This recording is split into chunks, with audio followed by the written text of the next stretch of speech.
There is a music to the way the world spins. Whether it be the sounds of winds through trees or streets, the chorus and choirs of dogs howling at the moon, the steps that work as almost a percussive beat upon the streets of New Fair. Round and round, the world spins, painting itself in music and color. As we move through Silver Slip with its tall, ornate buildings, its gloriously Art Deco, like something forged out of starlight, but tainted by the grunge of the world. We hear the sounds distantly of things turning, cogs churning, laughter faintly echoes. There is a poor individual somewhere here, lost to time, forgotten, dressed in a badly fitting purple silk shirt and black dress pants. In the middle of a narrow alley, empty of absolutely everything but an abandoned storefront, covered in cobwebs and dust.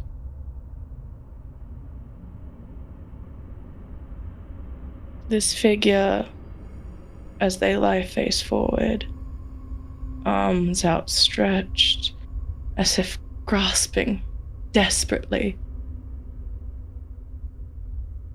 to the sunlight that hovers in the edges of the street.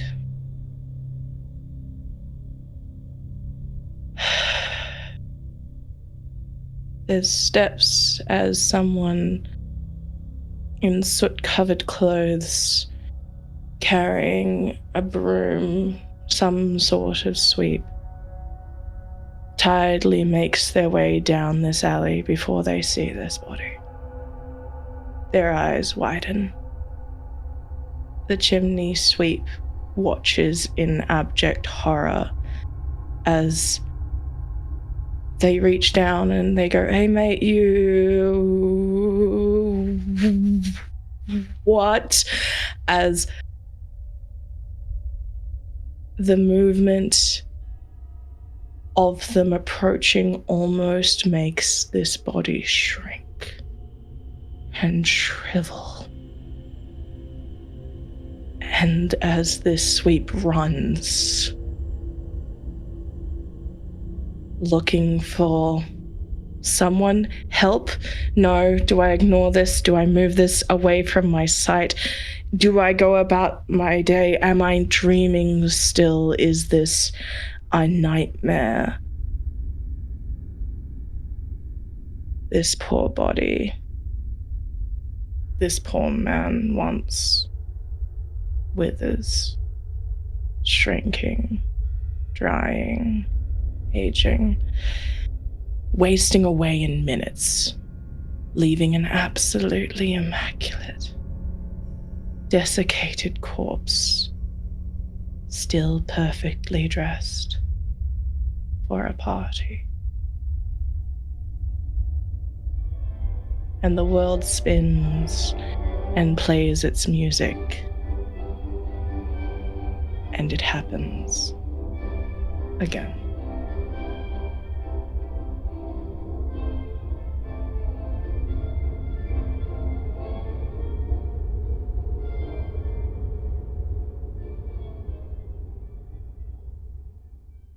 For you,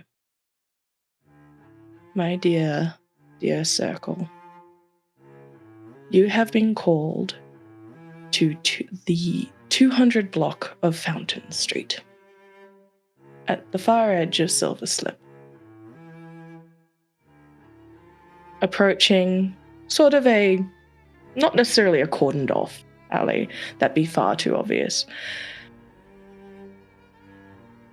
Who do we see approaching? Is anyone coming in pairs or groups? As we enter the scene, what do you look like? Who do we think would be first? Alone, coming very quickly from a bad date, is Bolo. Detective Bolo. This whole thing has just saved me from sitting longer with some bag, so very thankful to Candela. It's great.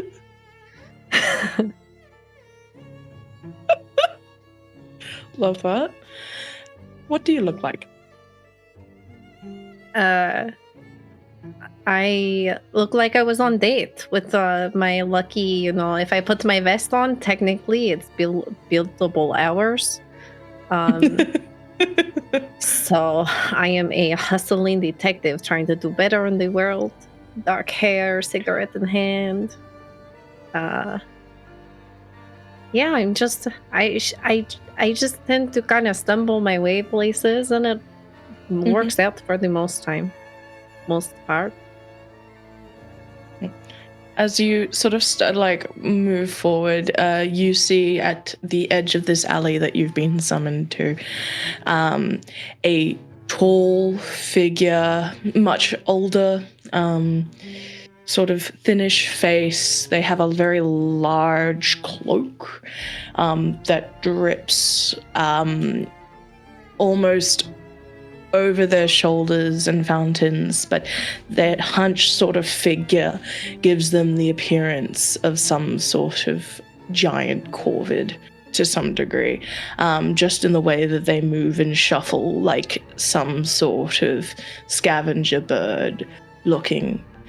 You've been informed very specifically that in their words, their name, Dear Ravy Baby, would be there to meet you. Though upon sight of this individual, you don't really see a Ravy Baby. And their figure just sort of turns, their hooked-ish nose, almost a appearance of a bird beak as well. Gives you a squint. And I squint back. Hey, Ravy Baby, how you doing? Right. Yep, you're definitely one of Chi-Chi's. And as you approach, who else do we see? Probably very promptly behind, bit of a skip in the step, looking very dapper, very prim and proper. Dr. Sydney Wells.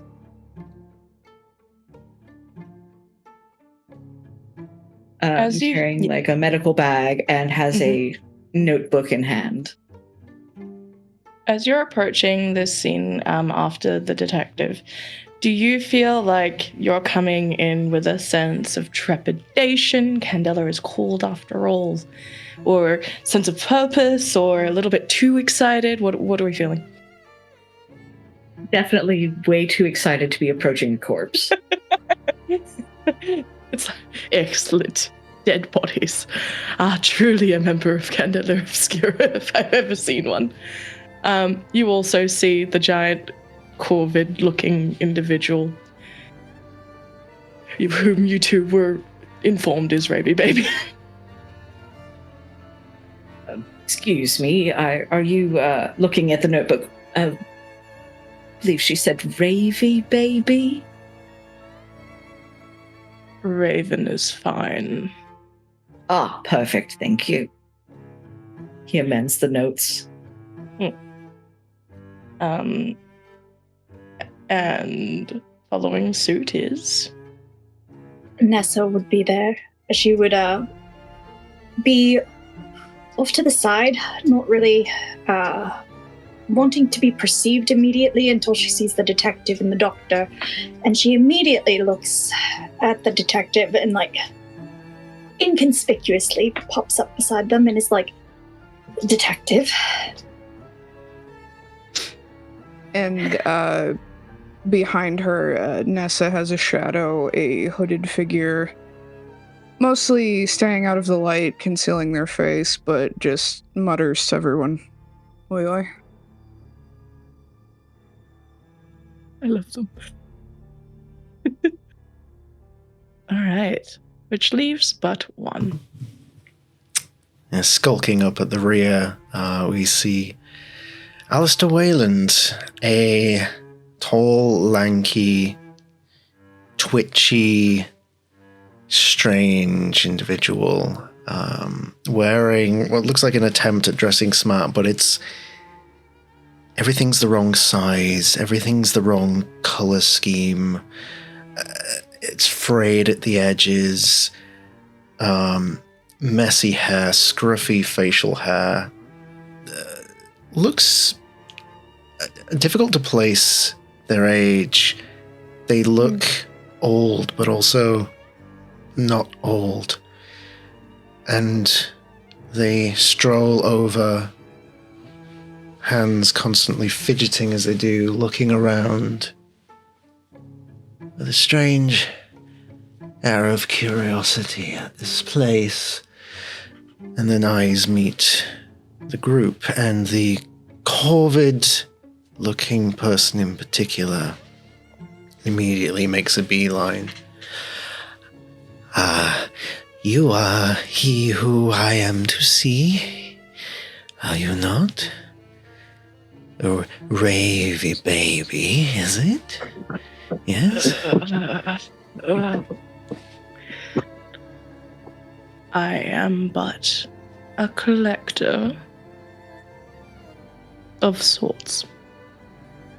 You may refer to me as Raven, as they, so they, them, pronouns. They stretch themselves a little bit higher, spindly legs. I'm glad you got here when you did. Dead guy's got something in his pockets that might tell you who he is. But I figured I'd and does a cursory glance over all of you, mainly straying over the doctor and the detective. I'd let the experts take a look-see first. Anything you don't want, just give it my way. As the promises with darlings bursting into the scene, much like a sweet little fluffy individual that just appeared. Glasses on, absolutely just, your Lightkeeper has arrived. I'm so sorry I was late. I had to clear off the paint from under my fingernails. It's all down her arm. Still. Oh, I believe I missed a spot. Ravey baby. And there is a distinct...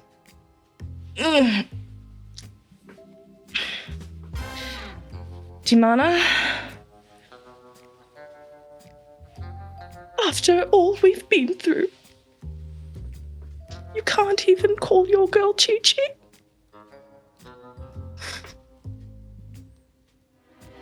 It was one date.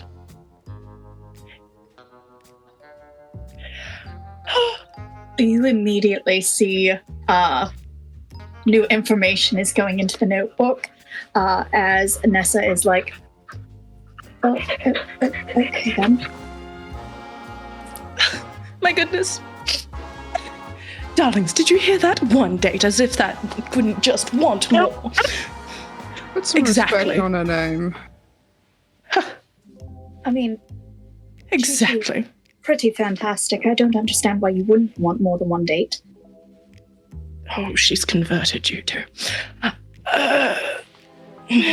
Well, I mean, I get sometimes you go on date and it's bad, but it's Gigi, like, and it can be that bad because every time we've called you Raven, Raven boy, you've made like a little moaning sound, so it can't be all bad. You have. And just a void gaze, just looking over. The woman that approaches you, sort of long bottom, slacks, brown, sort of a suit-like quality to them. The edges, however, are covered in like little drops of paint. They wear suspenders that has very clearly been stolen out of someone else's closet. A neck scarf over that is they occasionally use to like tie their hair back. Hat looks mostly presentable, if not for the stray bits of clear paint and art supplies that are still covering some of their person. But they've clearly made the effort to at least dress up a little bit. Lightkeeper Chi-Chi, as they approach and they dab at their eyes with almost a fake but a sense of drama. But it's really real for them. You can tell this is how they imbue the world. They come over to each of you, and if you allow them, and they respect whatever distances and boundaries you've set, they will give kisses on the cheeks and give you a compliment on whatever you're wearing, and go, oh, yes, and of course, we cannot forget. And then there is a cold shadow that brushes over and between. Oh, Augustus, dearie, thank you. As a almost... My brain just went unseen servant, but that is very incorrect for this one. Readjusts the slowly sliding robe over to the side as the coat kind of trails a little bit. It's very tattered silk at this point. And they just this awful feeling brushes over whoever Augustus, as they have come to be called, this presence of cold, this thing that speaks and twists alchemical runes within the mind and patterns them into art for sweet little Chi-Chi, who may or may not have been subjected to Candela's Will's post, ended up, goes by each of you. Now, I'm going to select at random. Who will Augustus choose today to assist in potentially the worst possible way? This is somewhat appropriate. I think as Chi-Chi's like, mwah, mwah, readjusting people's clothes, it's like, oh, no. Brushing off things, realizing that she's got paint on the edges of her fingers still, and then taking the edges of the hands to maybe readjust parts. She gets to Nessa. And as they replace either a pencil or a pen right back where it needs to be, you feel a brush over your hands that sends shivers up your spine. Oh, looks like you're getting a little bit of extra help today. Hello, Gus. So lovely to have your help again. And she does the full body shiver. Whispers in your head, as this is a homebrew mechanic for the folk at home. All of my Lightkeepers come with something a little bit extra. Chi-Chi, if you couldn't guess already, is a little bit extra, but it's the best possible way. So for you, as I will recheck my notes on it because I want to make sure I get it pinpoint accurate. He's visible, right? No, sort of. No. Okay. Yeah, just completely like, invisible, cold. Occasionally, like you hear like the rasping voices of death, right by your ear.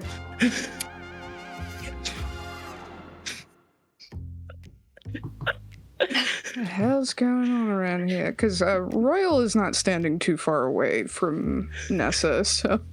Yeah. Alyssa just looks and smiles and goes, yes. Yes.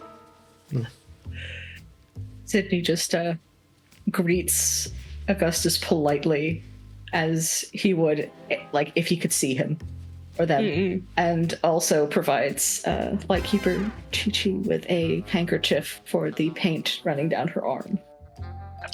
Thank you. My goodness. This is what happens when you work with oils. They never dry fast enough. As they like wipe it full and then just pass it back to you despite no matter how wet and sopping it is.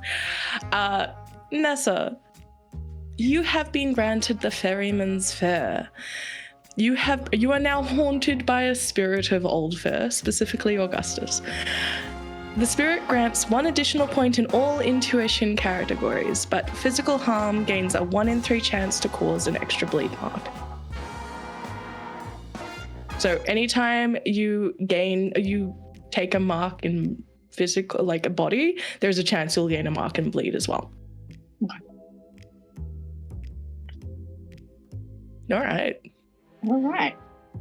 And there's a like from Raven as they the body. Oh yes, of course.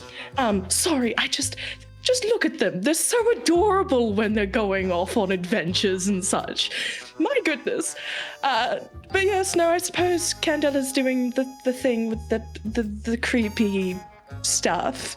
Go on, investigate. We should catch up in the meantime while they do their thing. And Raven looks absolutely distraught at the possibility. Yes, but once again, if you find anything, oh yes, there is a little deal. Anything that Candela doesn't need or want, Raven gets first pick. Yes, ma'am. I mean, if the coroner doesn't want it, then why not?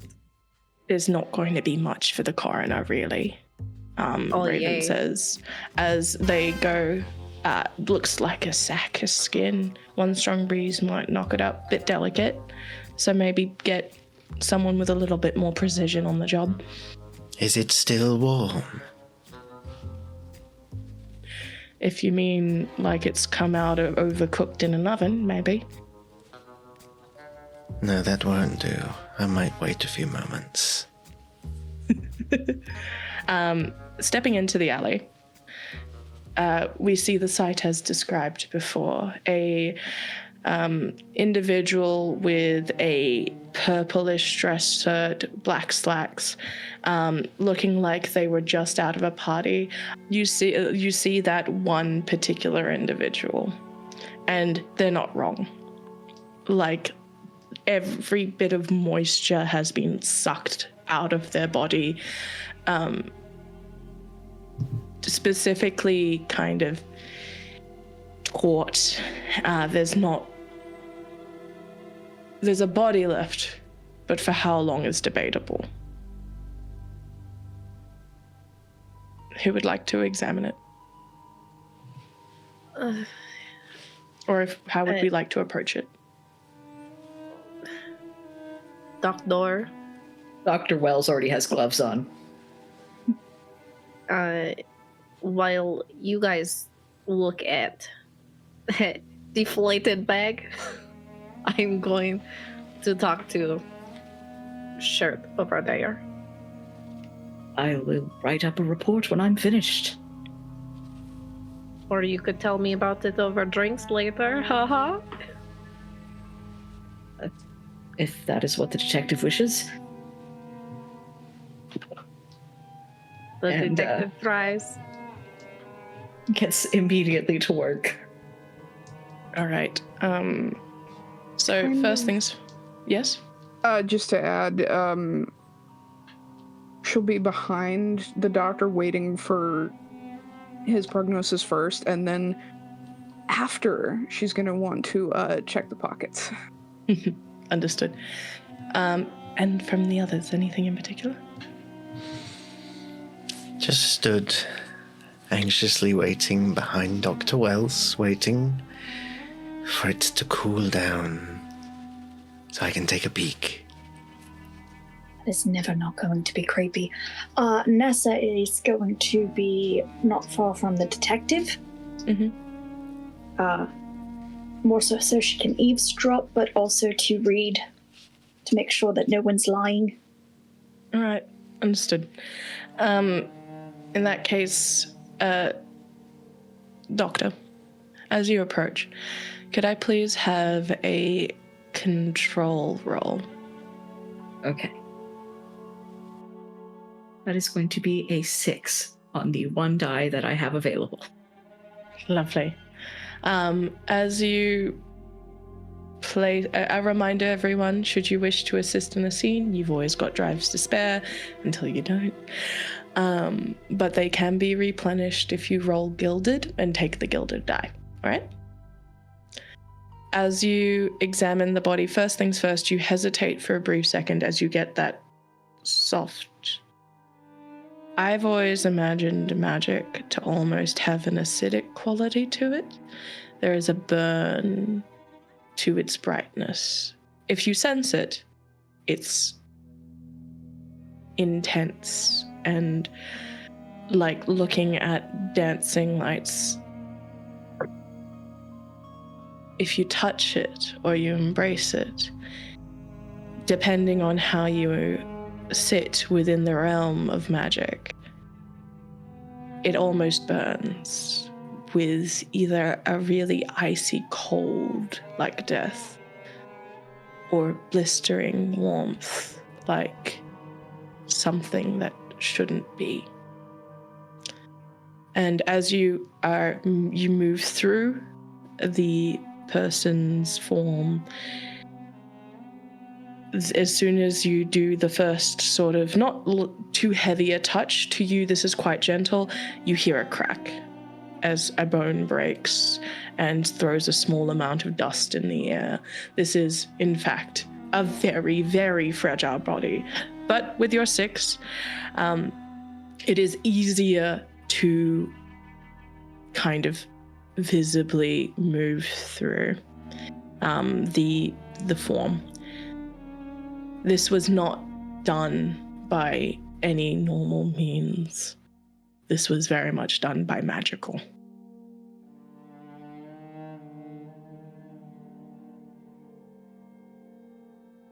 Perhaps Mr. Wayland might assist me. I was hoping you would ask. Of course, Dr. Wells. And I he'll... believe you have a keen eye for magic.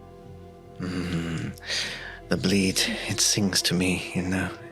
Such symphonies. If only you could hear. And I'll crouch down next to the body and look it over.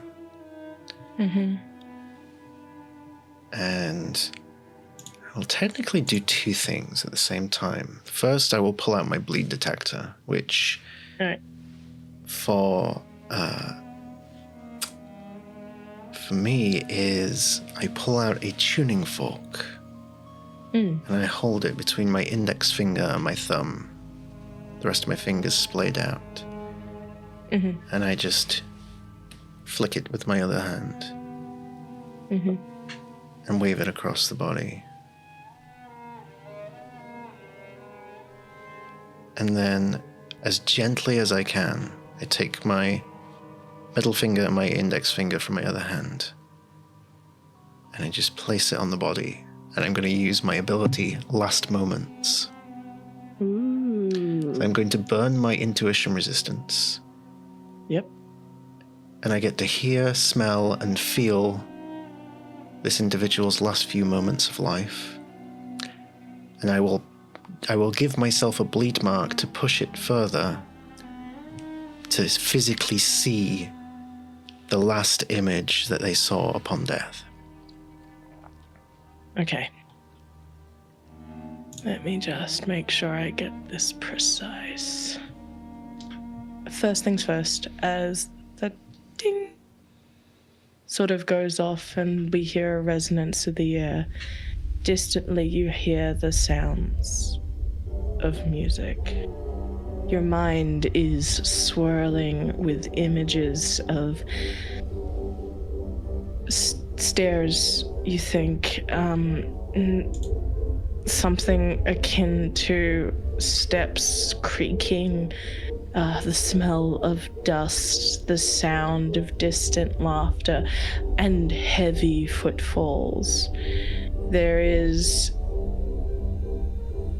not a face that stares down at you, but a mask, gleaming white, as it reaches down and begins to pull at whatever is upon your face. As it does, there is a light laughter. You see what seems to be, at least at the edges of you, the remnants of you tear away, it bursting out of somewhere, and you try to pull yourself along a cobblestone floor, and as you pull yourself along and shuffle and stretch your hand out, you see people moving across the street. People, what's going on? Where the draped clothes, they're so, what, and you feel yourself begin to shrink in on yourself as your vision goes dark. And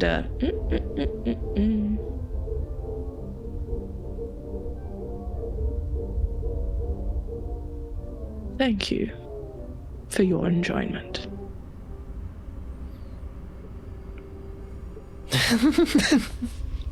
Oh my.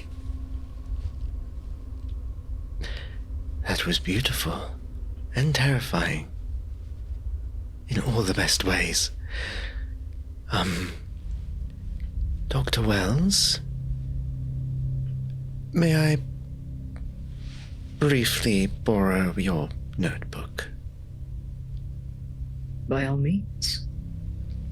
Like, it's already out. He was already taking notes while, He takes the notebook and just immediately starts scribbling all of this down in really messy handwriting, not quite doctor's handwriting level of messy. I was about to say, but whose writing looks worse? Yeah. it's definitely up there, but it's a different kind of mess. Right.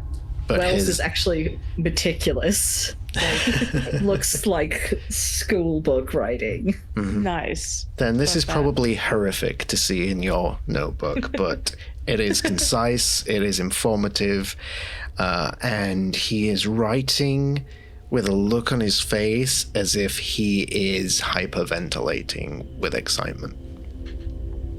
I'll also give to the pair of you.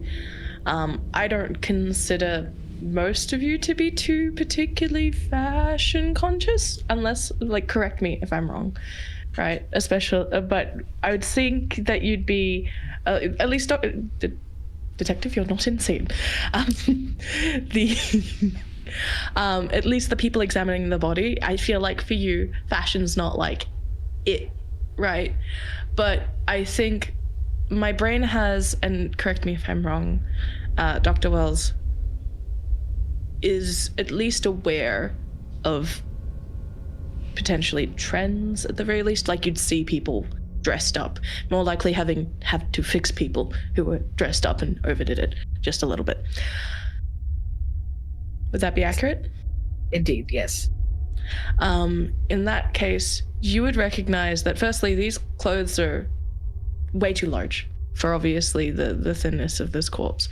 The other thing is they're like just out of fashion. if someone was going to a well-to-do party in current times, they'd be a little bit more tighter fit. They'd be a little bit like the colors would lean more towards warmer hues. We're kind of in like a spring palette season kind of thing at the moment. But it's at least a good few years out of fashion. And since you're so close to the body as well, you see that the initials RR are monogrammed on the left-hand pocket. Would I know of any missing persons with those initials? Maybe. If you could roll me... Just one moment. If you could roll me a focus roll. Okay. I will also say that during this scene, Royal, are you gonna try and pilfer the pockets? You've heard roughly what's going on. Given that they're too large, I think anticipating that it'll be an easy swipe. Okay, can I have a control roll from you? All right. All right, how was that focus roll? And let me know if you're spending drive as well. I was going to say, because of my meticulous notes ability, if my current cunning resistance is 2 or more, I get to add 1 dice to all focus roll. I like it. Can I throw in a drive with that as well? Of course, you may. Amazing. The system's about friendship somehow. All right, we had what are the reads? A 3? Okay. I've got It's you. the highest is a 4. The highest is a 4. All right. It's So also for- the same on the gilded roll. All right. If you'd like to take the gilded, you may replenish a drive, should you wish. So that's how we get them back. Now, a 3, you say? Yep. We will come to that in a hot second, because you will get the items you seek, but there will be consequences. Yeah. In the meantime, Detective, my dear Nessa, what are we doing? As it's a combination of like, Chi-Chi, please, and I thought something, but very much using the guilt of the thing to be like, we've been friends for so many years. I've known you for 2 years. Sort of thing. Oh, yes. So sorry, Raven, baby. It's Raven, but yes. Raven, yes. Okay, so here's the gist. The body. Was it plump when you got here? Is it less plump over time? No, but the person that told me about the body was quite frightful and said that it just shrunk on sight. Okay, so like raisin, like really fast raisin. Really fast, disintegrating raisin, yeah. They did not touch body? No. The words that I got were, it just shriveled and died and got the life sucked out of it. Yes, but if life is getting sucked out, it needs a place to go. That is all I got told.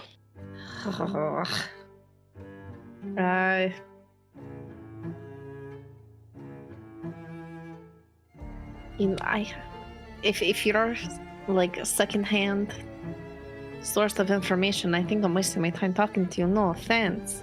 No, it's that is totally valid, an opinion. They are not second-hand quality. They have an admirable heart when they know how to use it. Nessa just pats Chi-Chi on the on the shoulder and is like, they're there. I wondered why you never returned my messages. Slowly back away now. Slowly backing away. Are you backing She's saying it out loud to into- make it awkward. I would love for this. Would you be like to be the instigator for that previous 3? Oh yeah. Yeah. As you back away, this is why you're less precise. You're moving through, you're pulling away at the folds of clothing, and as you bump, you kind of push forward, and the moment you touch the body with even the modicum of force, it just begins to ash and dust like the burnt out end of a cigarette and crumble before your eyes. Oh! That was rather delicate. That was absolutely not in the plan. Awkward. What did you do?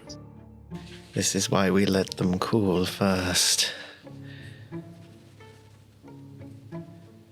I don't know. Monster, you Cooling would have still helped. frighten me. Good. That means you are alert. New Fair's a dangerous place these days.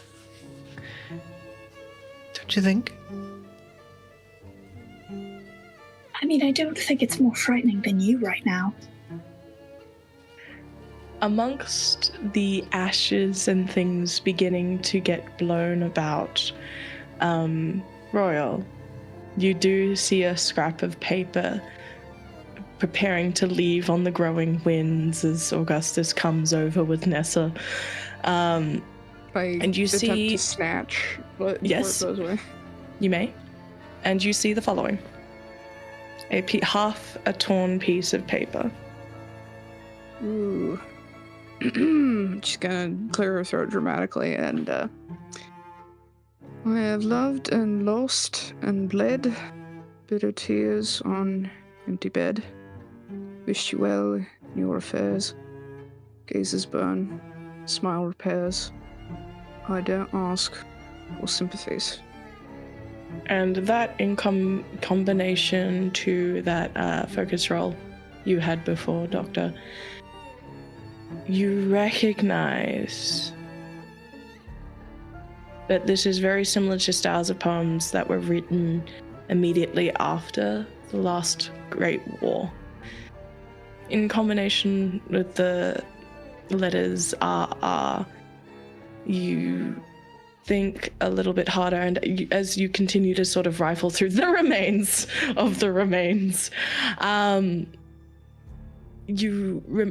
your sort of brain twigs to Rook Rollins, who was a fairly popular poet of that time, but he hasn't published anything particularly recently. As you continue to pat through the physical remains again, and they just kind of disintegrate. I'll also add to the Doctor that on the inside of the left wrist before, it was Thanos snapped,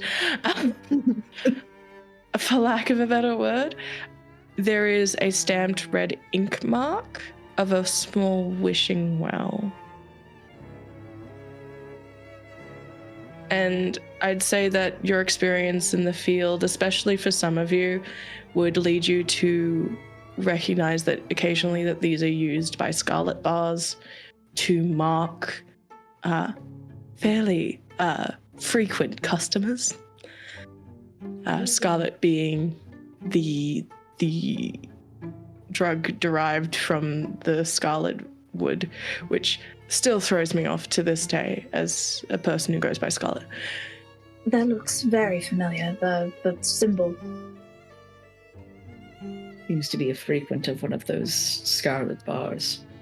That's what it is. Thank you so much, Doctor. You also find within the pockets a wet quill pen.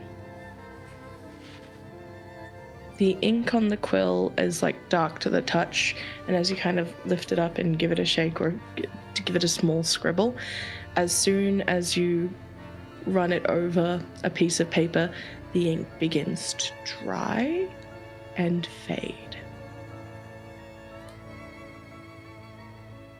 Like invisible ink? If anybody can roll me a focus roll right now to see if they can figure out what it is. Have a go. And as I'm giving Royale the loot from the body, I guess. Royale with cheese. Royale with cheese. How's rolling? Take a drive point. Oh, dang. You also find and this is the heaviest item on this person, a pocket watch. It's sort of a plain pewter cover. The hands swing wildly when you open it, and then rest at midnight. On the back, as your fingers run over it, you see the words, "Rook, your poetry, like your friendship, is timeless. Evereth." Last but not least, you see a kind of pulling out of the back pocket this. Ooh, the moon card.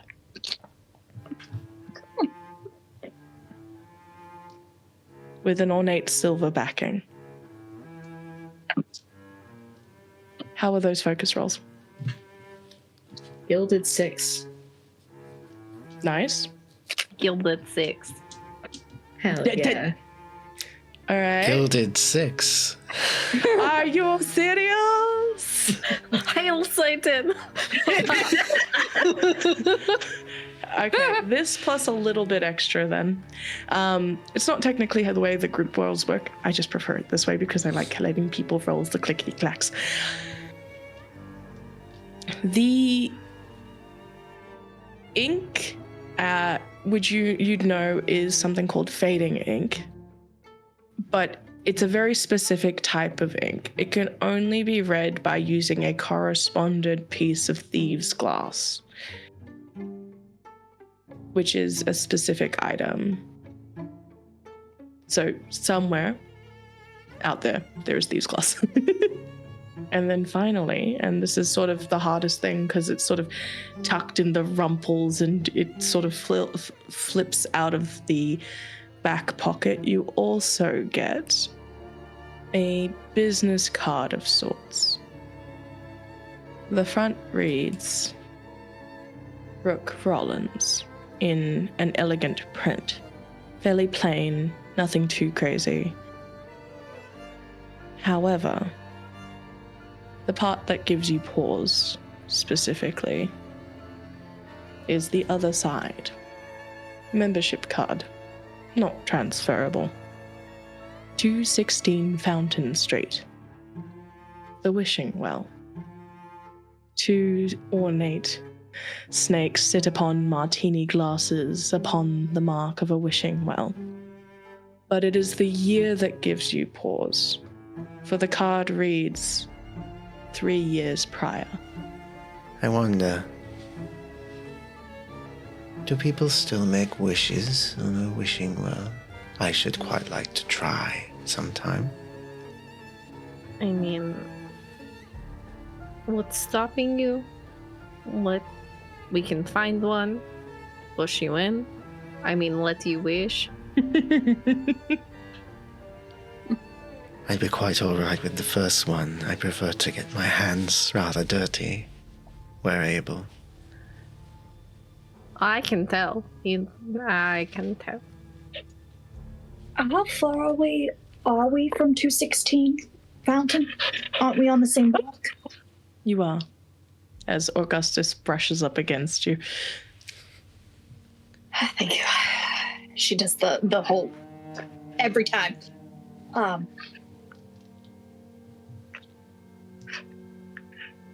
Raven, dear, was there anybody besides the one who told you about the body? Is that the only person that you saw, or did you see anything else? no one else. I came rather swiftly at the thought of, well, sellable artifacts, for lack of a better word. I know a little shop that would enjoy mementos of the occult. Though, I'll have to check in on that one. But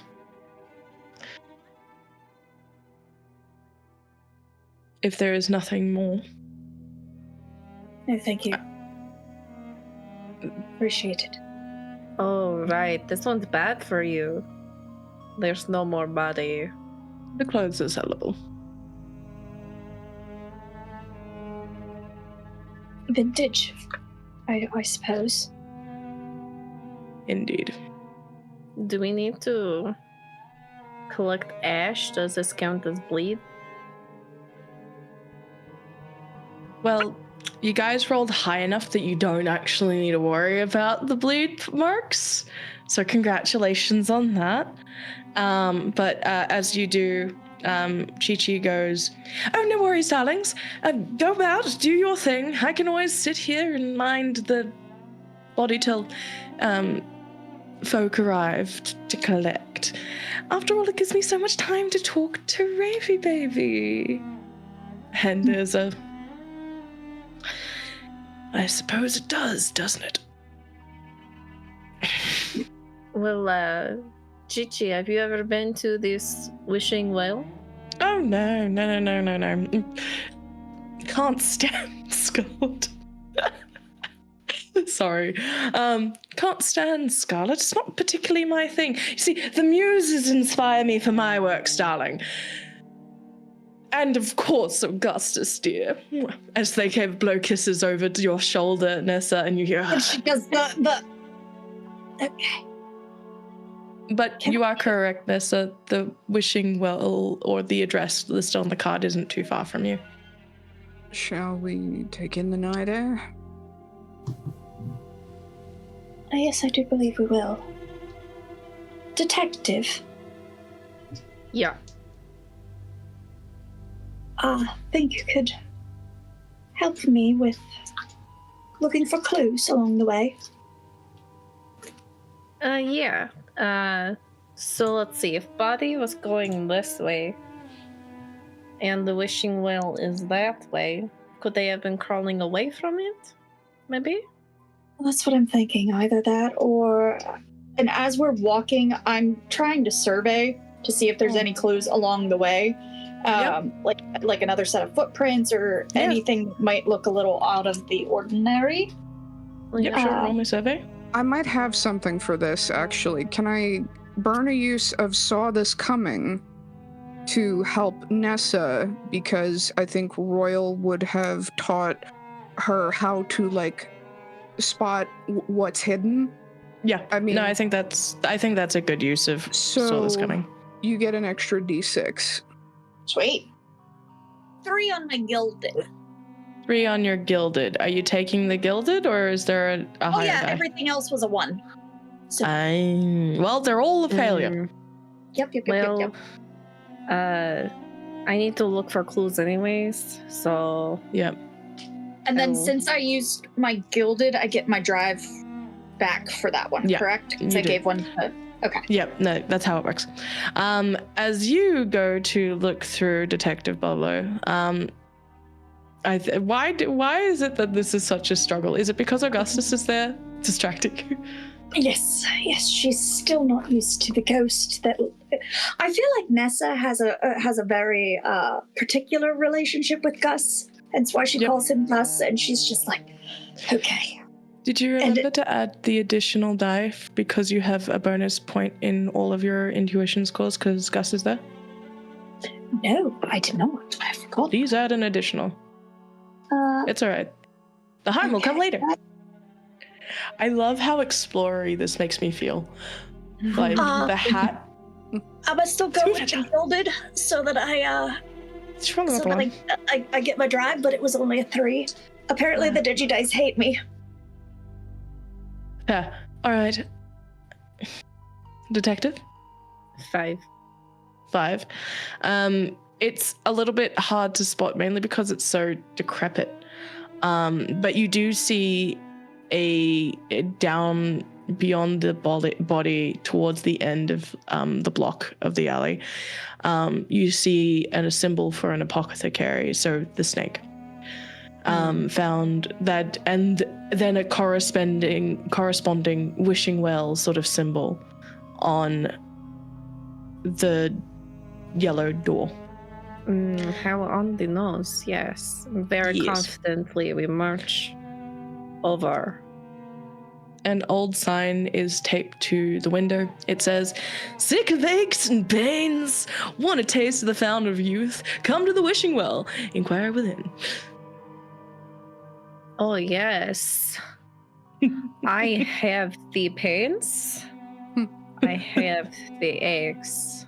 However, the thing that sticks out to you is that this shop is long abandoned. It's shelves of cobwebbed bottles. Through the window, just dust and grime. And a very light handprint is visible on the inside of the window. It's the only spot of cleanliness. A royal. Can I sway you to maybe pick your lock? Wait, let me see.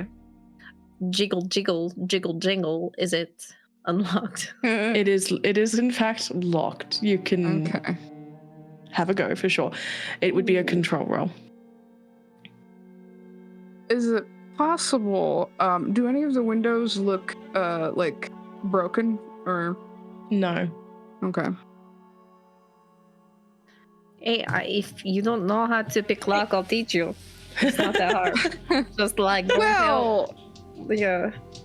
Well, I'm always happy to learn from a professional in this matter, but taking out a pair of brass knuckles for the hand weapon, but we've got a backup, just in case. You are not using those. It's convenient till the coppers come. We have one with us. No. Exactly. We're prepared. She flicks her in the ear. Sorry. Can I say while all this is happening, and as the group has been moving, Alistair is at the back, talking incessantly at Dr. Wells. And I was about to ask what Dr. Wells was doing at this scene, but yes, go on. And is essentially just rambling without even leaving room for responses, but being like, yes, Dr. Wells, I do hope that when your time comes, you will let me do the first examination of your remains, as it were. Do tell me, do you have any preferred funeral rites that I may keep in mind? I should like to know very much. Just on the off chance. You know how new fair can be. Very true, though I suspect you might find your end long before I do. Oh, I hope so. And end off. I do hope so. I've only had glimpses, you see. The full experience yet awaits me, but I feel a change in the winds. A wisp, That perhaps. said, do you have any preferred funeral rites? Oh. I shall have to give that some thought. I only really think about the event happening, not what follows. You'll have to excuse me, Doctor. I mean, your body could be incredibly useful to science. Mayhaps. Mayhaps, yes. I love the mutual, in the meantime, that lock picking. Can I please have those rolls? All right. Yeah. What do I do? Oh, we got a 5 and a 2. 5 and a 2? Uh-huh. Was there anything that you'd like to add, Royal? could add a drive. Maybe she's not experienced in lockpicking, but she's learned Prepared a handful to- of times before. Yeah. Yeah, prepared to smash the door in should it Yes. require it. Yep.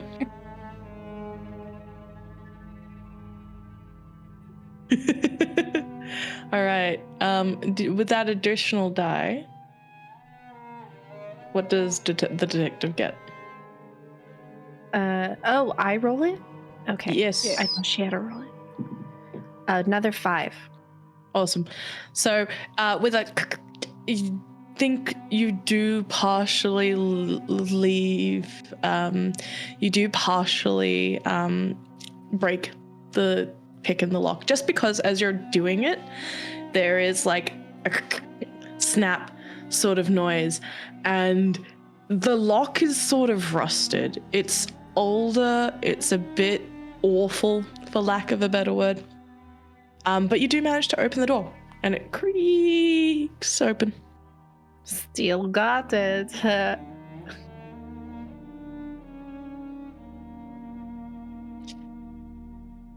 And as you do, dust covers everything in this shop, and the air smells stale and sour.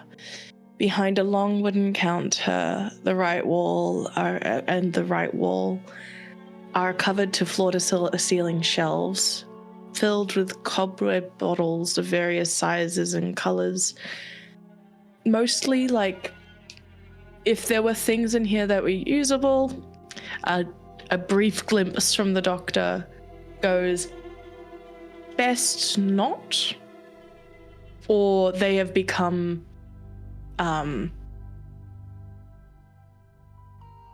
brain says unusable in the they do nothing kind of thing. I was going to say they've gained sentience. They've They've gained sentience. expired.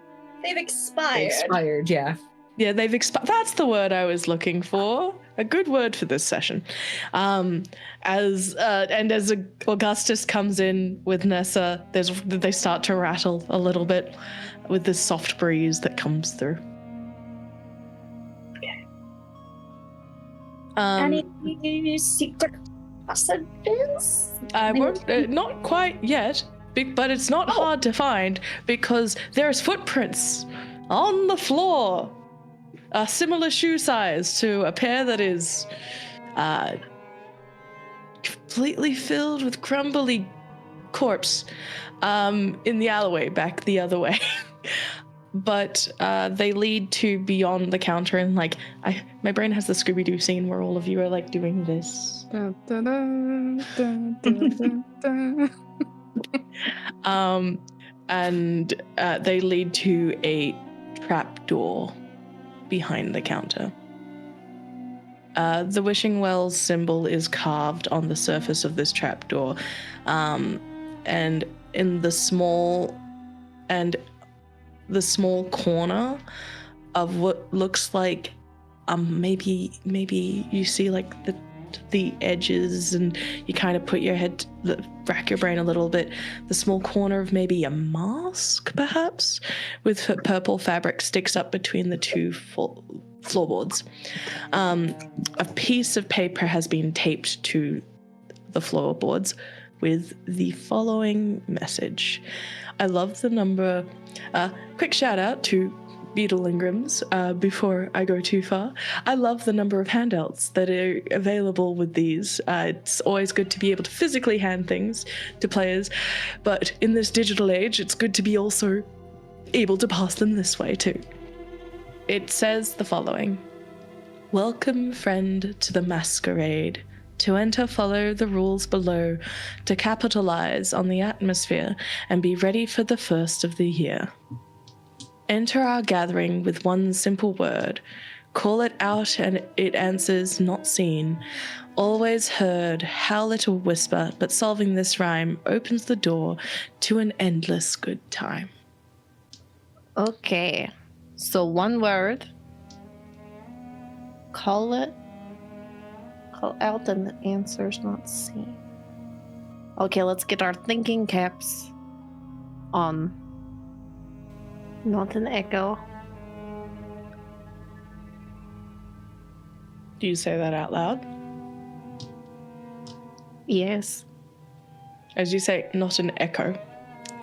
A wind sweeps through the store, as if from nowhere. The word echo whispered back to you. For a brief second, you think it's Augustus over Nessa's shoulder, but this feels warmer. There is a slight sense of alcohol to it, as there's a and the door you hear unlock.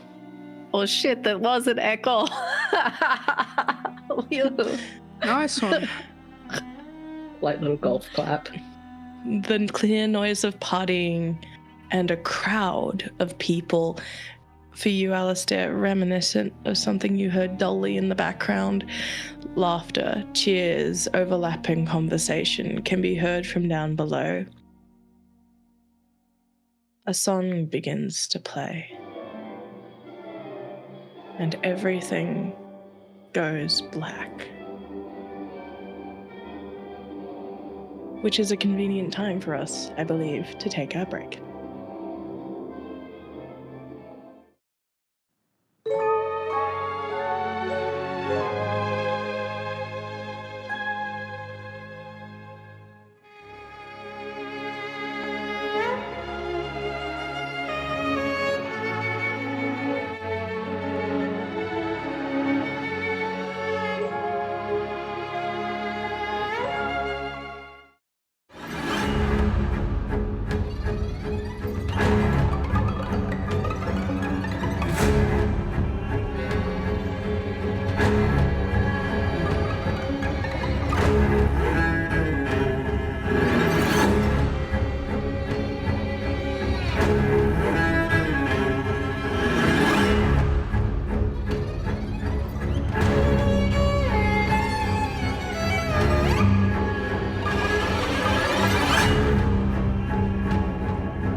TikTok detective.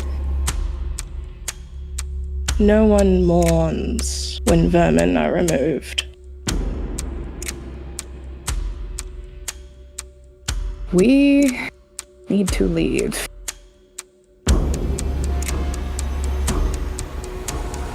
Why is it always the moments that I think you would just handle so much better? Listen, pathetic, how old is this? Surely your memory is good enough for that. Come on. Get your fucking hands off me. Just answer. You better hope she's in charge next time, because I'm breaking that other leg. I'm doing this for you. No, you're doing this for yourself, you fucking gambler. Pathetic, so to speak. As my last act, I wanted to correct the biggest mistake of my career. There are men outside that are dressed like the periphery, and I don't think that they're the periphery. The blood drips slow from their neck. Delilah. There is something in the soffit that should not be there.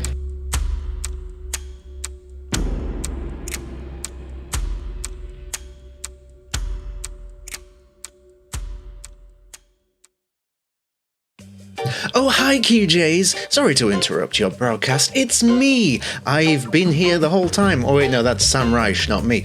Just a quick little thing just to say, if you haven't done so already, can I do this yet? Squeeze my finger down here, this little follow and subscribe. Give that a little shot. Because we here at Quest Junkies need your support. And, as a special little extra thing, if you have an Amazon Prime account, you get one free Prime subscription every single month that you can give to one of your favorite creators. And we here at Quest Junkies would be thrilled if you would consider lending us your Prime subscription, or just a normal subscription if you fancy that. You will get access to lots of fancy emotes and things like that, and you will be helping Quest Junkies with their content creation, supporting us in our future creative endeavors, which basically accounts to bringing you more memes, you know, that kind that you love, in the form of comedic yet sometimes arousing storytelling. Yeah, that sounds about right. So yes, if you haven't done so already, please do consider giving us a follow and a subscribe. And yes, I will stop interrupting your fantastic Quest Junkies content. What's on at the minute? Oh, this is a good one. It's an oldie but a goodie. Yeah, enjoy. Oh, Bad and the Beautiful, even better. Yeah, go check that out. It's really, really cool. So yeah, till next time, friends.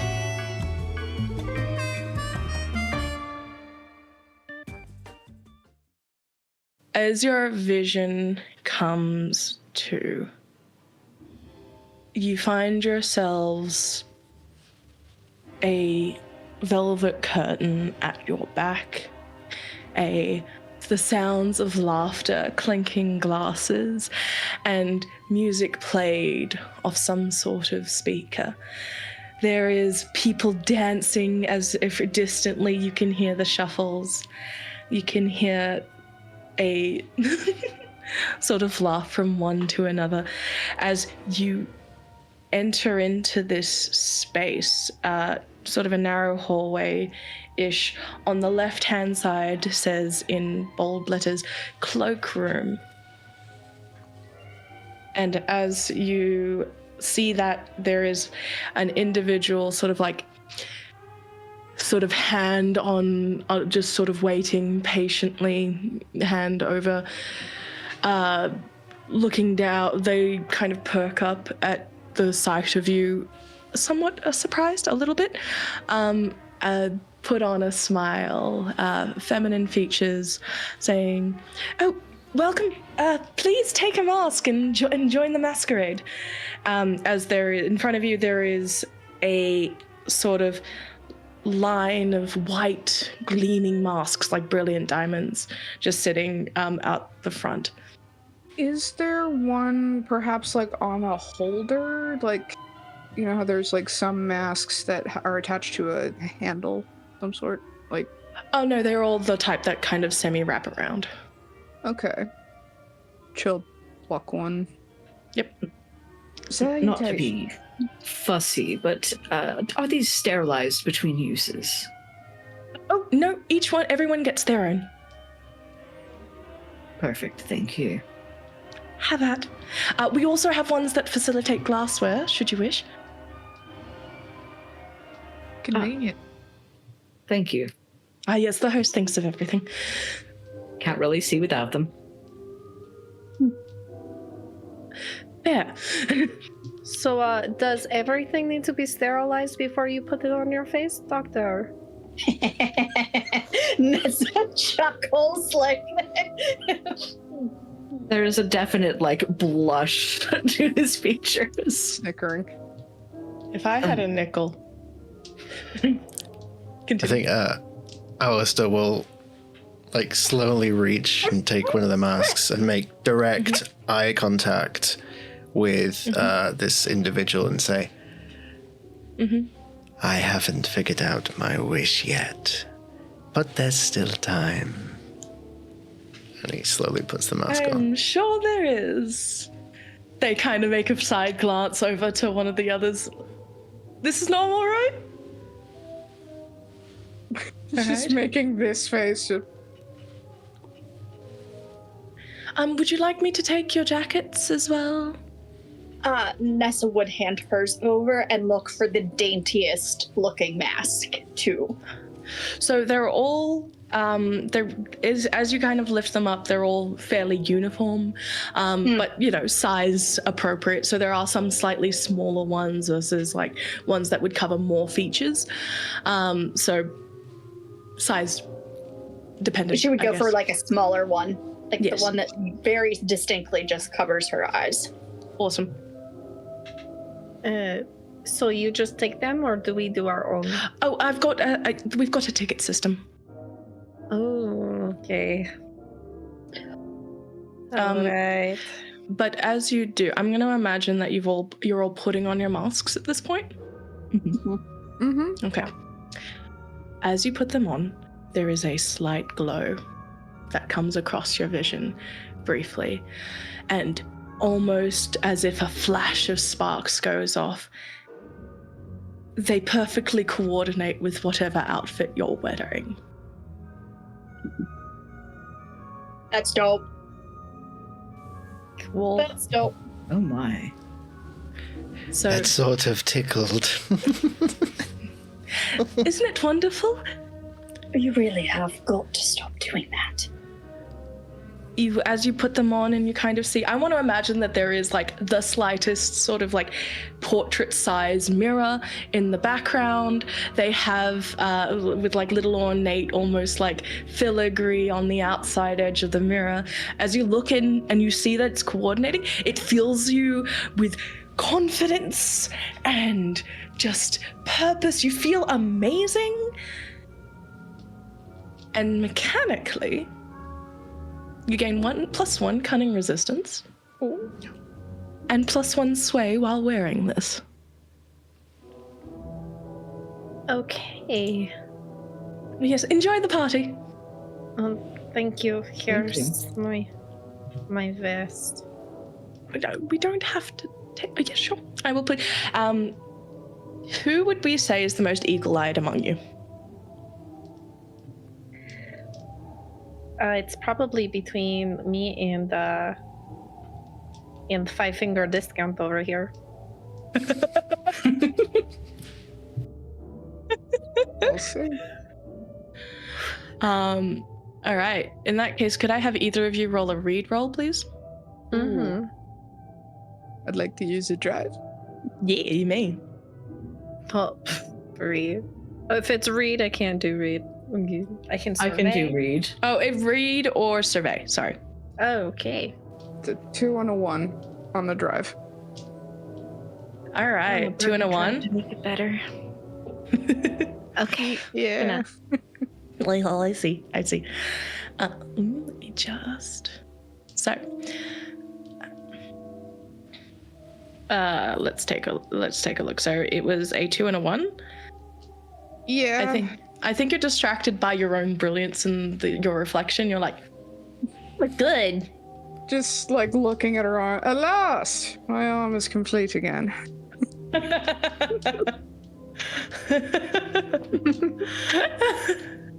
And for the detective? 2 for Gilded 5.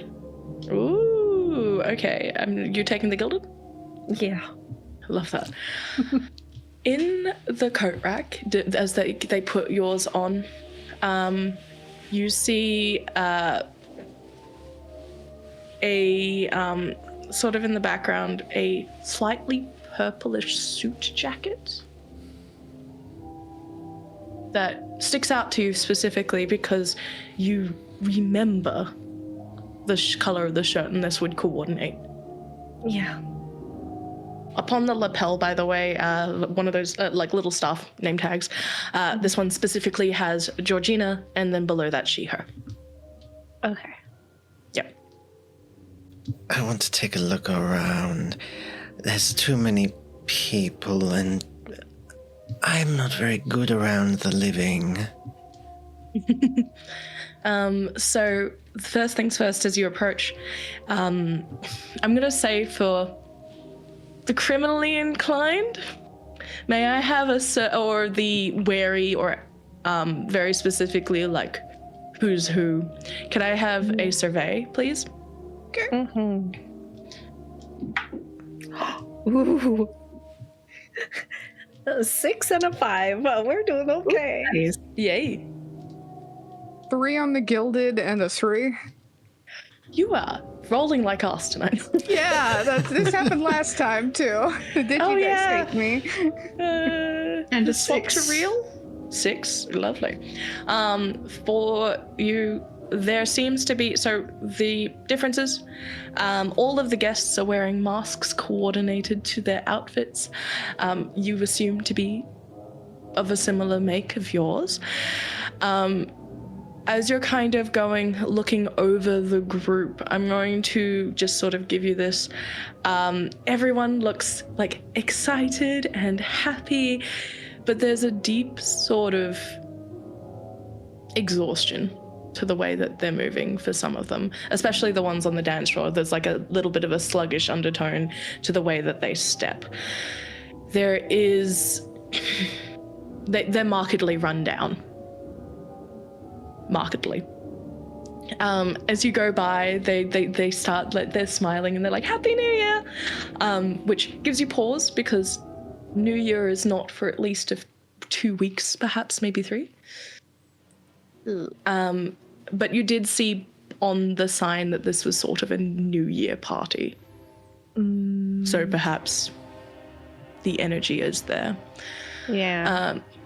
Other than that, you do also see that there are sort of guards posted, security just generally, make sure people don't go too wild, I suppose, and wreck the place. At least in this area, you see maybe 3 or 4, maybe 5.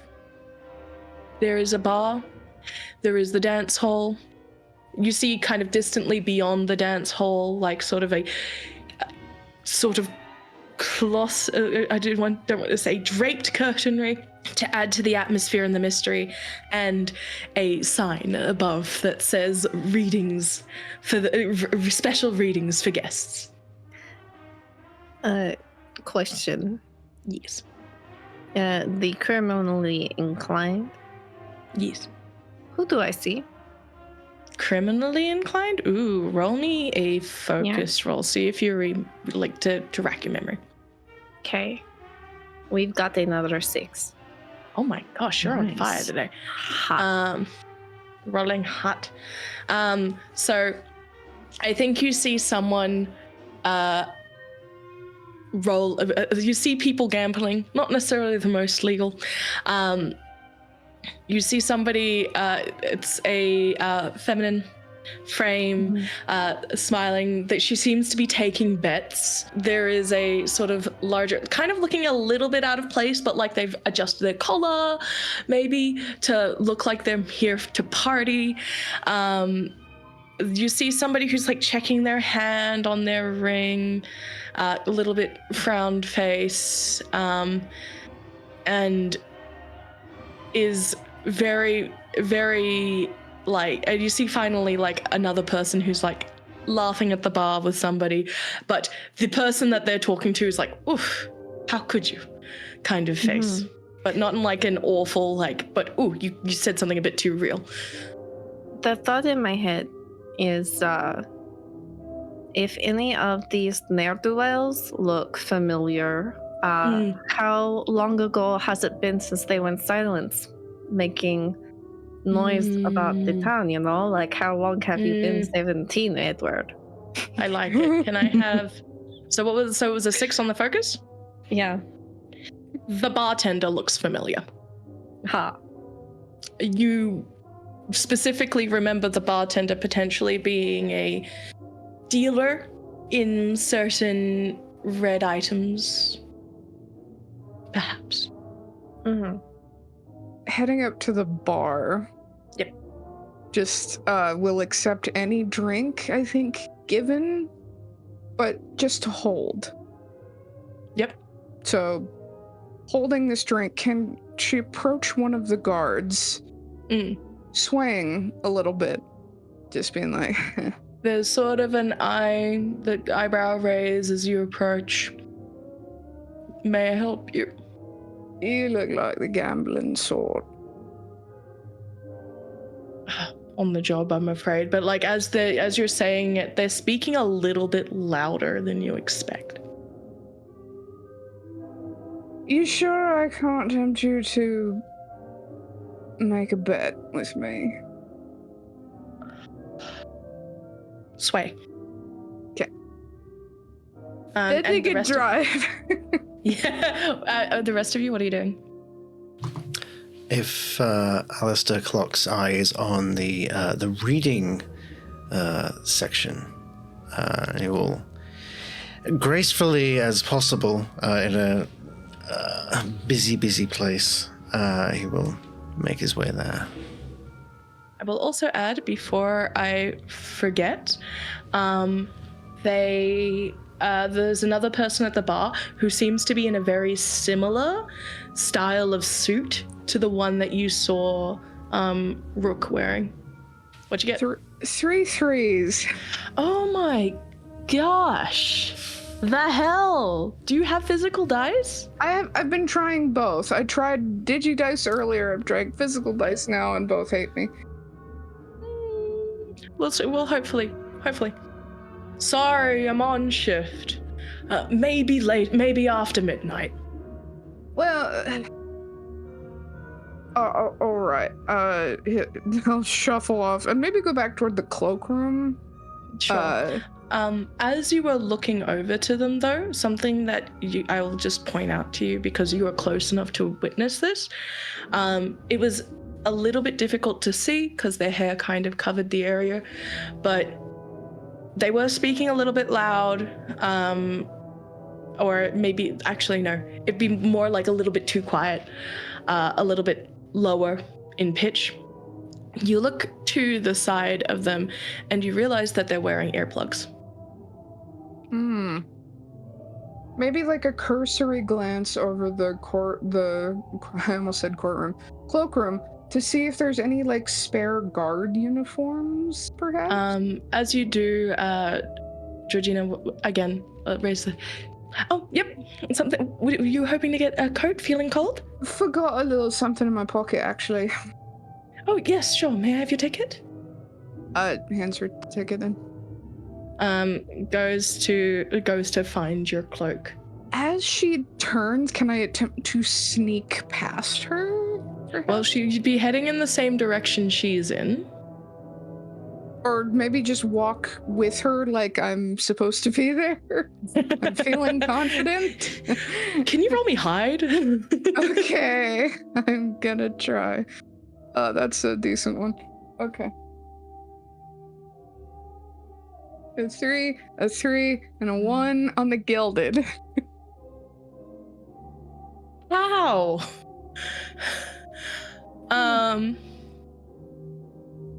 I thought I was rolling like shit.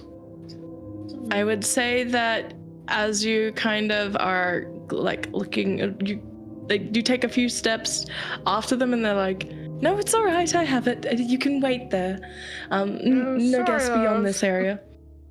I will say that from that position, I will say that you can probably see into the coat room enough. The blazer I mentioned before, you see a couple of staff blazers and 9 guest coats, and very specifically a very exquisite white silk tuxedo jacket further along the end. Okay. All right. In the meantime, as that happens, what is the doctor, our dear medium?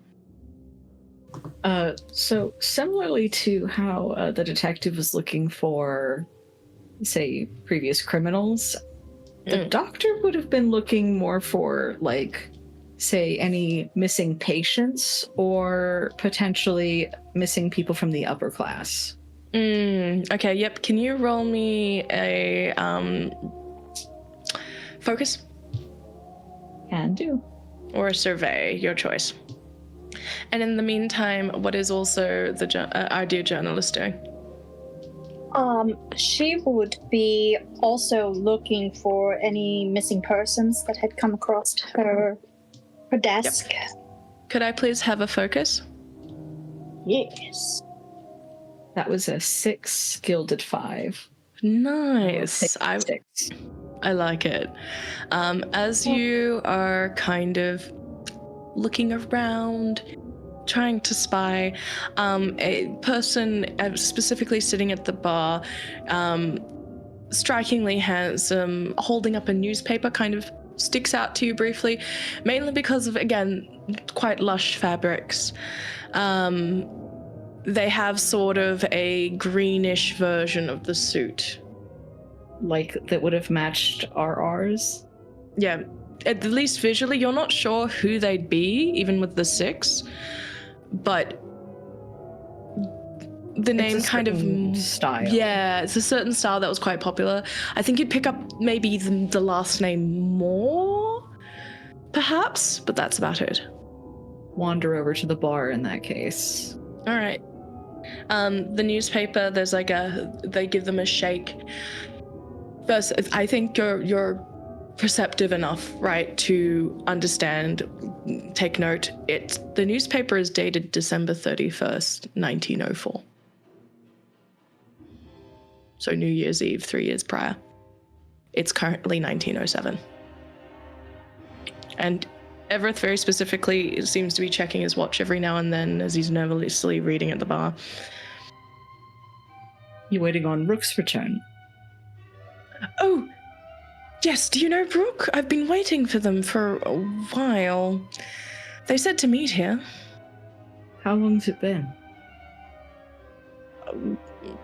I mean, they told me to meet. The party was here yesterday. We arrived. Went to the bathroom. Haven't seen him for a little bit.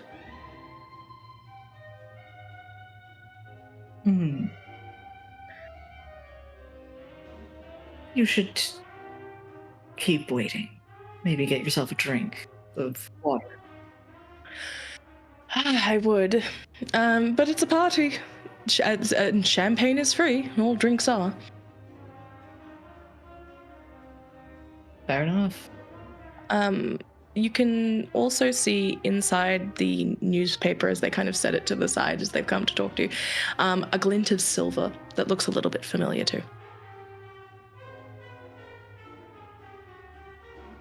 Did you have your cards read earlier? Oh, this? And they pull out the 8 of Pentacles. It's silver backed. Matching the moon card. Very similar, yes.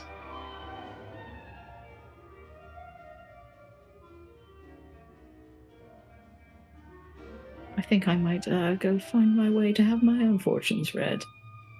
Oh, yes, no. The Madame is quite entertaining. I wasn't expecting to have my fortune read tonight, but... Is it a good one? I think so.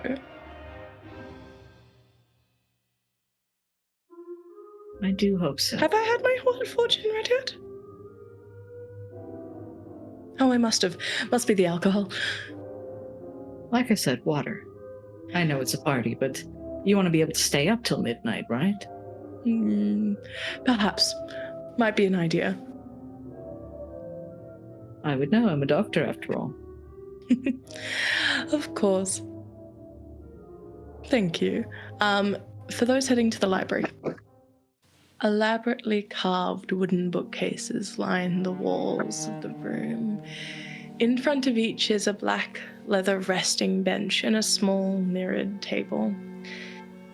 As you kind of approach the library, you see a fairly on point staff member. They seem to be examining the books, mainly seeing if they're in order, but they do pass a glance in your direction with a single raised eyebrow and then go back to what they're doing. The party music can be heard still, but it's a little bit quieter here. It's a library after all. In front of behind an octagonal table that is shining and gleaming in its wood, there is that appears to be shuffling a set of gold-backed tarot cards. The mask is adorned with glittering stars.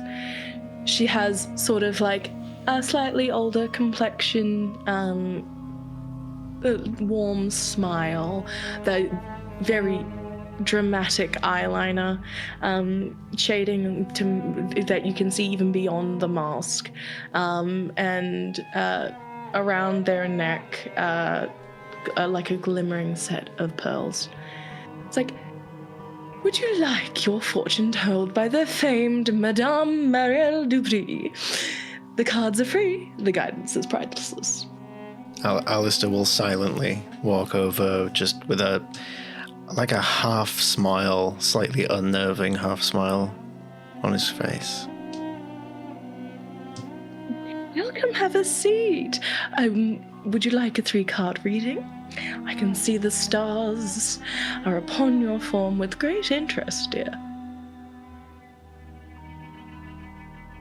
I should very much know what it is to see the unseen. But I'm curious, do we share the same purview? Or mayhaps something different? Do enlighten me, mademoiselle.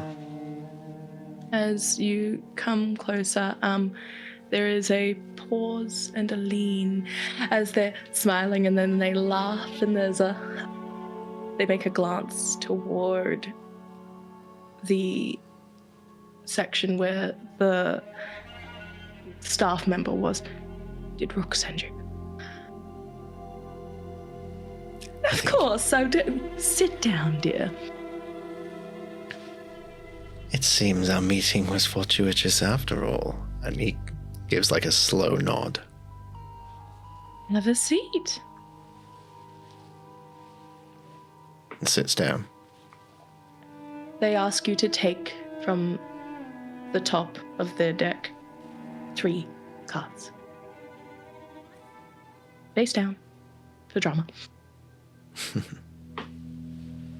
The first is drawn and flipped. The world.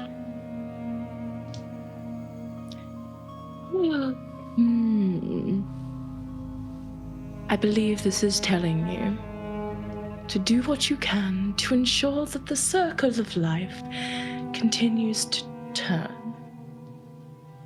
It does need to turn, yes. Yes. Circles always turn as they do, spiraling on. Indeed, as they flip the next card, death. Don't get me wrong, don't panic. You probably know well, death is not about literally dying, so I do feel like something like that is in the air, a sign of something ending, something beginning and ending, and beginning. On the contrary, my dear, I would never panic when death is on the cards.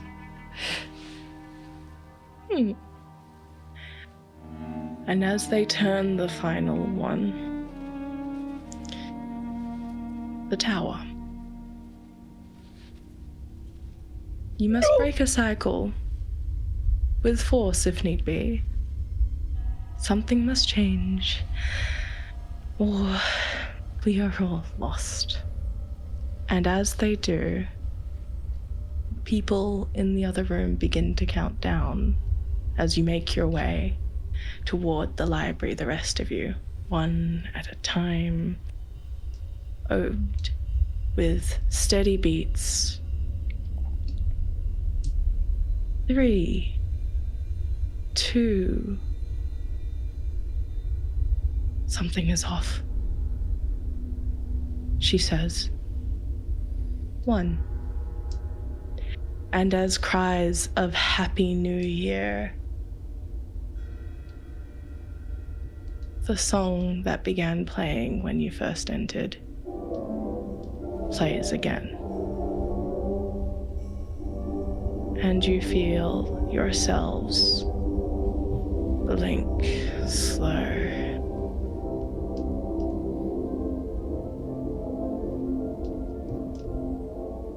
All right, it's time to investigate this party. None of you with memories of what had just occurred.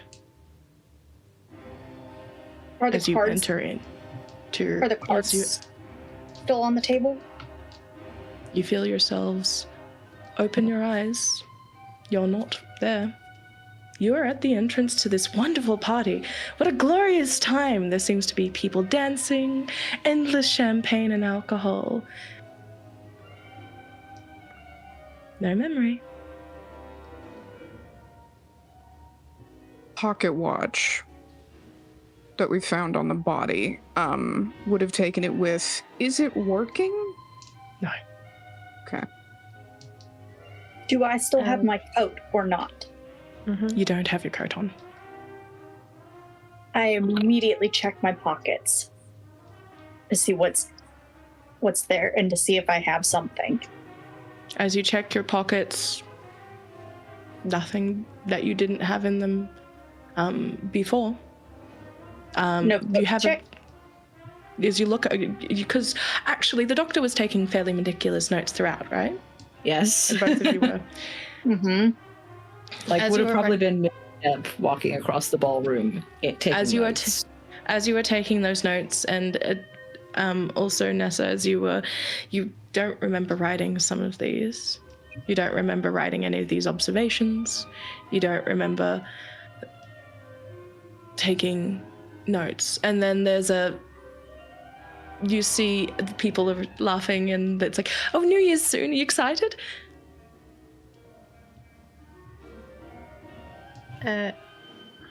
Doctor, does your notebook look normal to you or slightly off?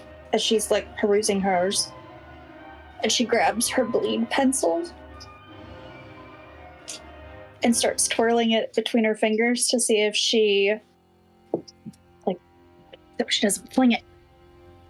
Where did it go? Yes, there's definitely something off. Confirm yours with mine, perhaps. As you begin to talk, the guards begin to approach. Is there something wrong? No, not at all. We were just. Would you like something to drink? Given the absence of memory, just gonna sidle up to one of them. You look like a betting man. Am I right? Aren't I'm on shift? Kind of, can I size them up and attempt to, make the same argument I Yeah, did of before? course. Of course. And All right. having seen the guard for the first time, while she's sizing, I'd like to look at him up and down. Sure, survey, please. I'd say that for Alistair, you begin to head toward the library. Oh yes, I'm very excited. Could I make an argument for survey instead? Because this is one of those, trying to make an argument while picking the pockets at the same time. Oh, you're trying to pick a pocket? That's different. Slightly different. That is different. That's hide. Okay. That's better for me, actually. All right. The guards seem a little confused by your nervousness, but this doesn't seem to be something that they're unaccustomed to. As you look over, the clock still strikes 12, or is heading towards 12. The rest of the party goers were there. There's some glasses and drinks not where you remember them being, as the barkeep behind the counter goes out to collect glasses that are sitting out for fear of them being knocked. And Okay. for that hide roll? A 2, a 3, and a 6 on the gilded? Yes, finally, at last. I'm gonna say that with that, you find you seem like a betting man. You come a little too close. It's like, all right, no, as I appreciate the fervor, but we cannot interact. We can't party with the guests, or else I wouldn't be on shift. One of those that's misdirection, sleight of hand a little bit. So just be like, oh, well, this seems like such a grandiose party, reaching just into a pocket, attempting. And as you reach in, I'm just going to give you, there is a spare pair of earplugs. And you're like, earplugs? And for a brief second, why would they have earplugs? Gonna just be on my way, swaggering off a little bit since we feel confident, and just get a closer look at them. They seem well used, for lack of a better word. Not icky, but these are frequented earplugs. Can you try them on? Do you do this obtusely, or are you trying to be subtle about it, given that you just stole them? Probably moving toward like a shadowy area, maybe with like those curtains, toward the curtains, and So towards the library. Yep. yes. Yeah. Okay. As you do, I think you. Yep, pop balloons out of nowhere. They covertly hide you as you put them in.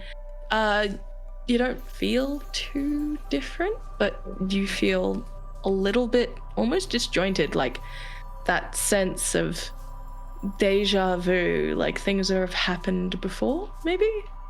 I feel like Nessa would be quietly, conspiratorially talking to the doctor as we're following Alistair to the library, comparing their notes. And Nessa's bleed detector is her pencil.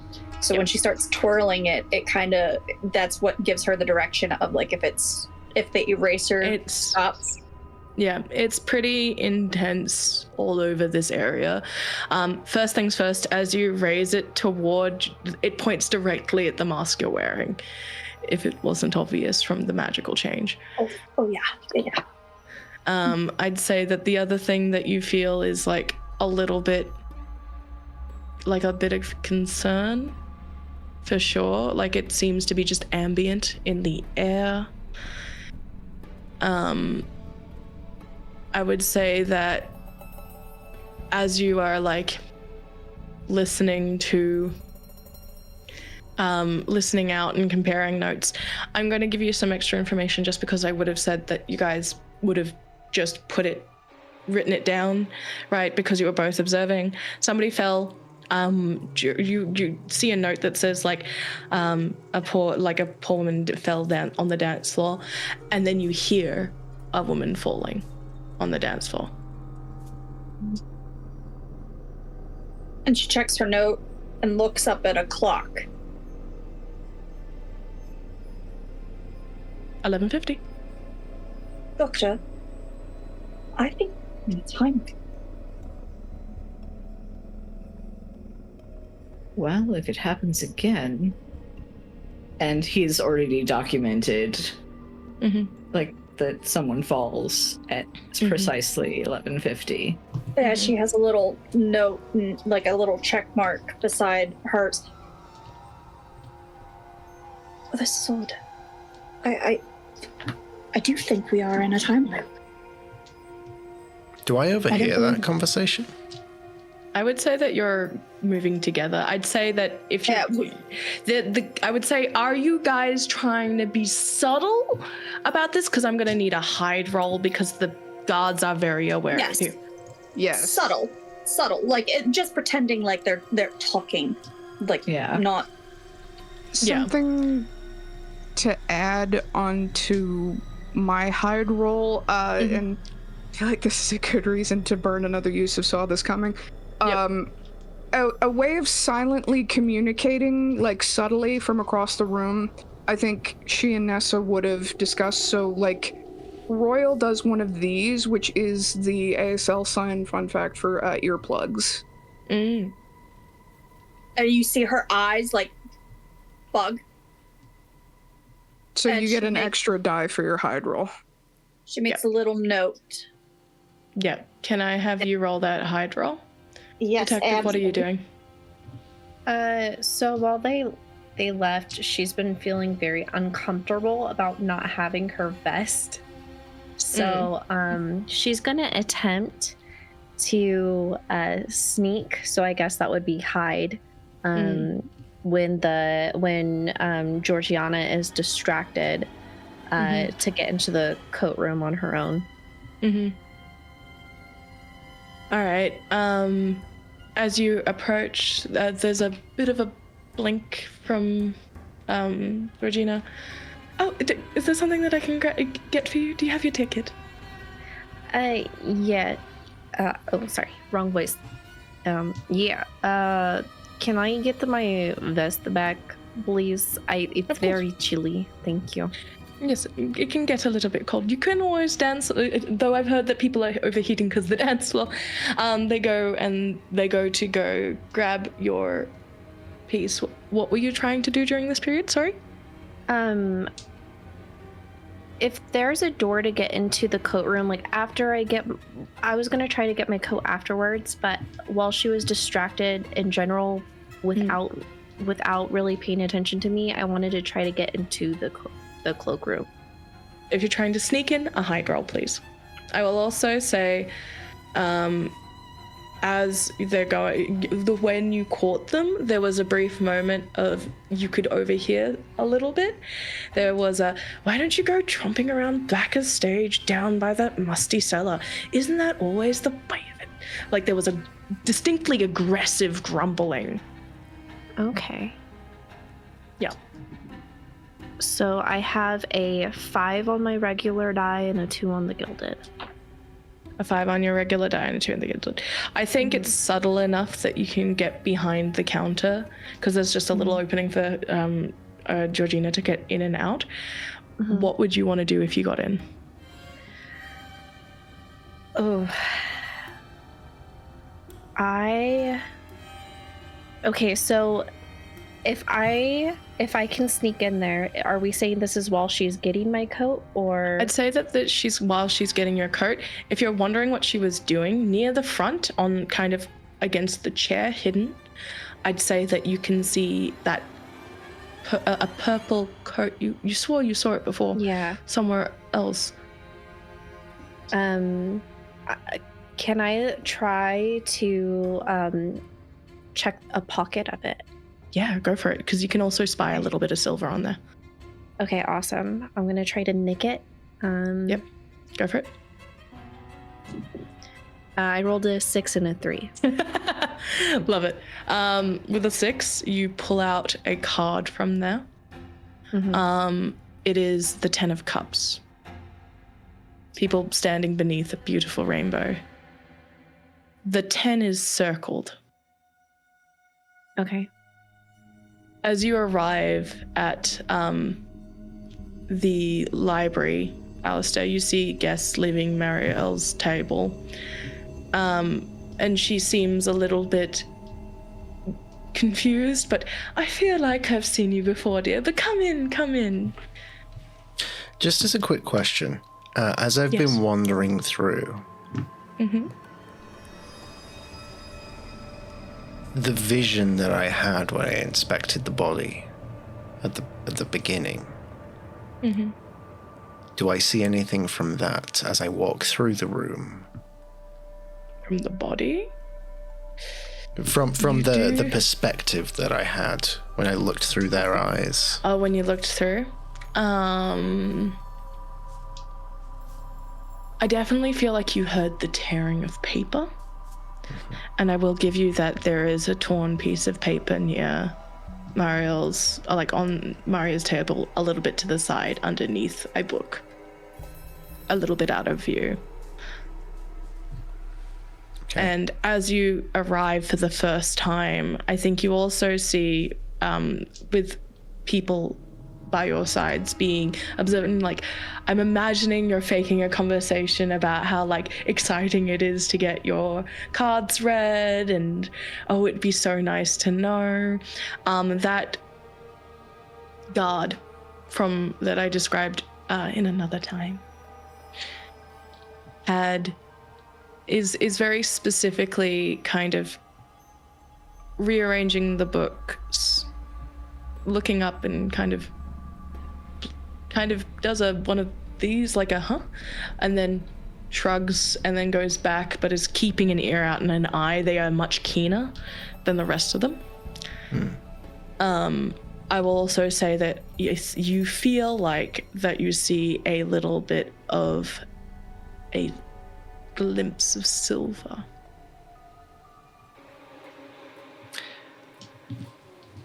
In a book. We do like shiny things. I'll go take a look, if I may. If you approach the guard, the name tag says Tyrell. And Can I help you? I'm a heavy reader. I'm looking for a good read. Well, I'm rearranging the books at the moment. Perhaps it's best to get your fortune read first. I will be just a moment. It will only take a few minutes. I could assist you if you like. It's sort of my speciality, as it were. You know. They're getting a little bit suspicious of you, so I'd say that this upgrades the risk level a little bit. Can you roll me a sway? Like, how are you trying to approach this? Are you trying to be like, oh, I'm helping? Like, what is this? Well, I think, given the fact that he hasn't retained any memory, I think he's genuinely trying to be helpful. Okay, sweet.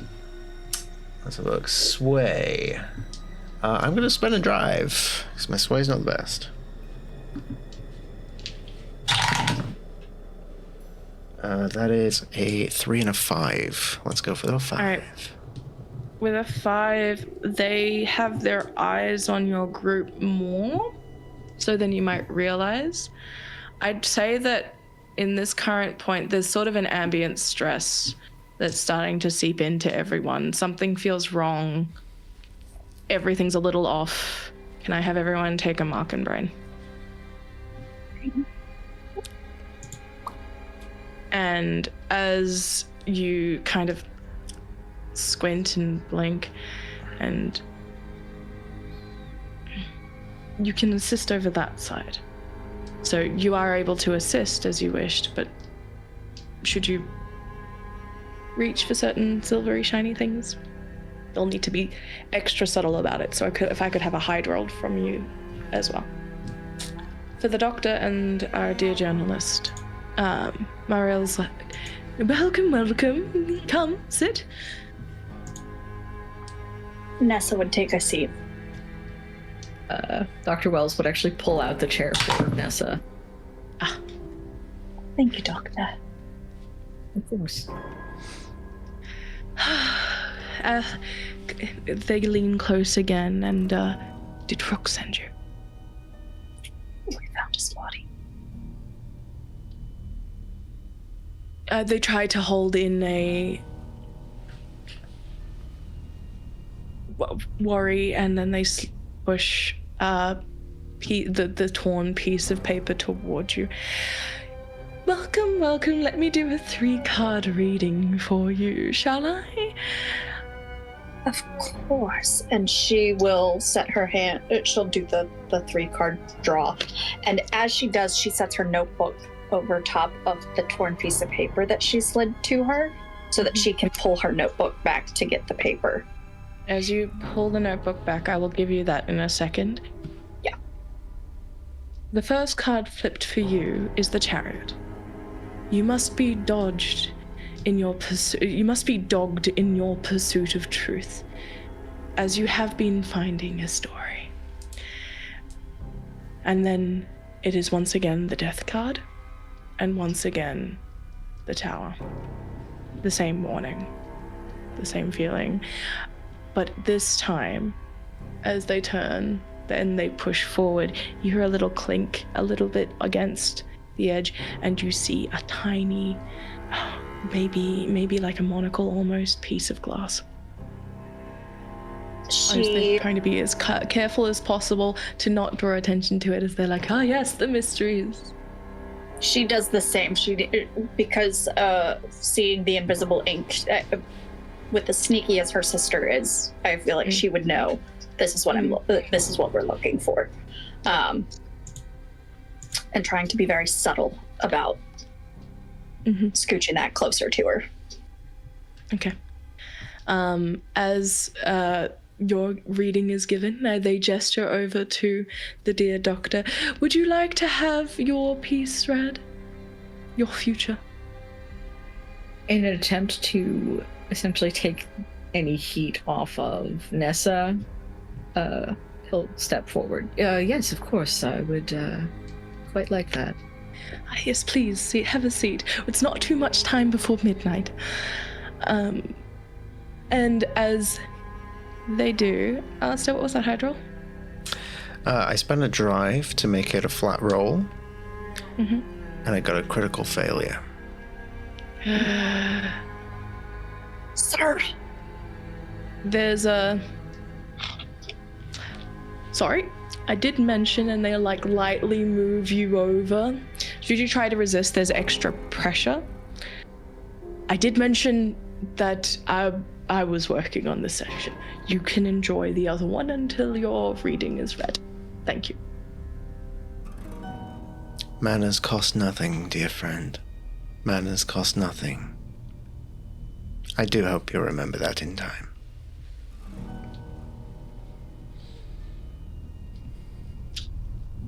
They're a little bit more forceful about the way that they push you out. Perhaps it's best if you enjoy some of the festivities instead of helping me. Take a mark and body.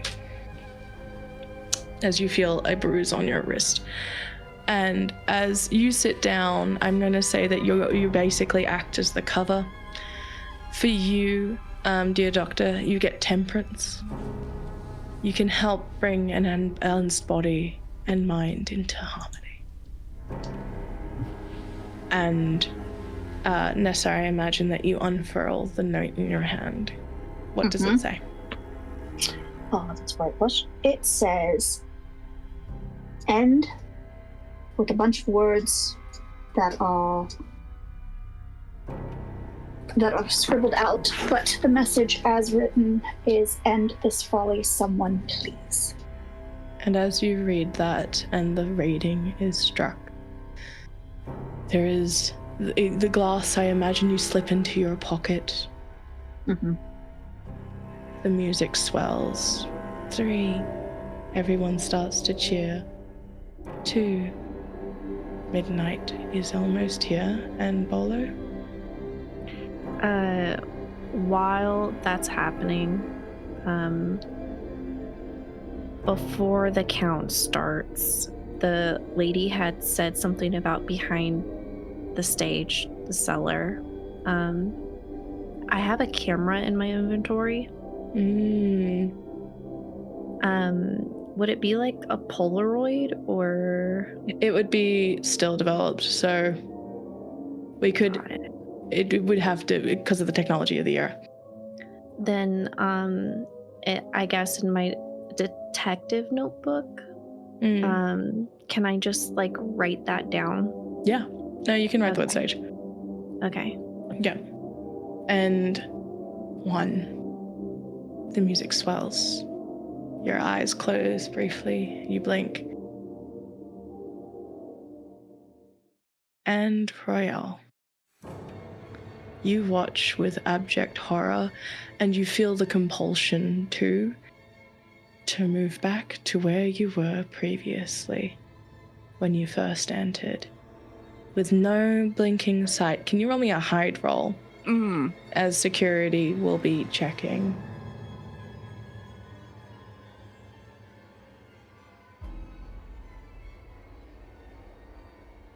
A 4, a 4, and a 5 on the gilded. Lovely. I think you like twitch your ears a little, which gives some people noted pause. You are stressed. Make a mark and brain, please. But you watch as all of your friends kind of get up from whatever they were doing, the chime, they move forward, they move back to where all of you originated from when you first entered the scene. Everyone resets.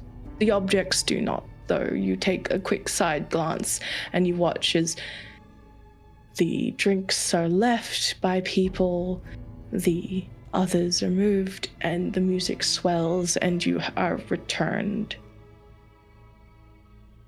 But you have full awareness of what has just happened.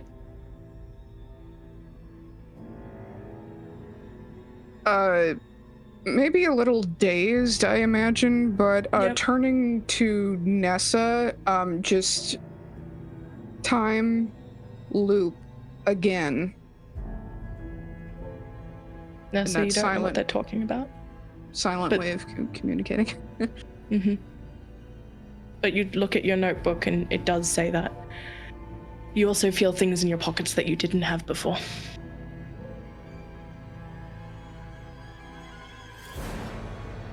She doesn't react immediately. Mm-hmm. Her eyes just kind of look around. She checks her notebook and she puts her hands in her pockets and feels the different things there, and she says, I heard that there was a reading room that we could all go to get our fortunes read. I'll also add, Bolo, you have, you see the word stage written on your notebook. Yeah. I didn't walk in here with my notebook in my hand. To the reading room. That's her, like, and she does want to, like, her eyes kind of get a little bit bigger as she's clearly worked with Bolo more than once and is trying to communicate with her.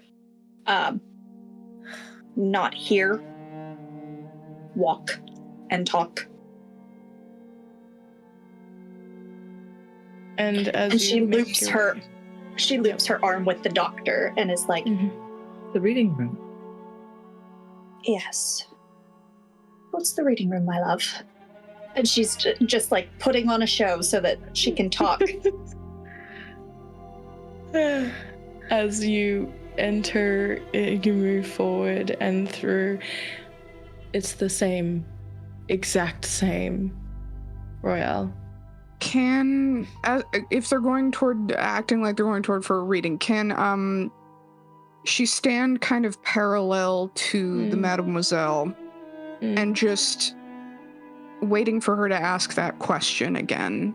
Did Rook send you? And then holding an action, I guess, as soon as she says that, like palming the pocket watch and maybe like opening it as though to check the time, but hopefully so that the engraving on it is visible. Sure thing.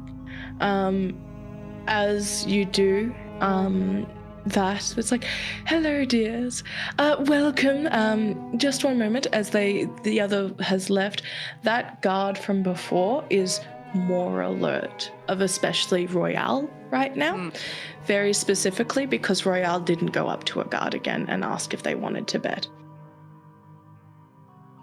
Okay. So as you enter in, there is their eyes are full on you. Do you still risk it?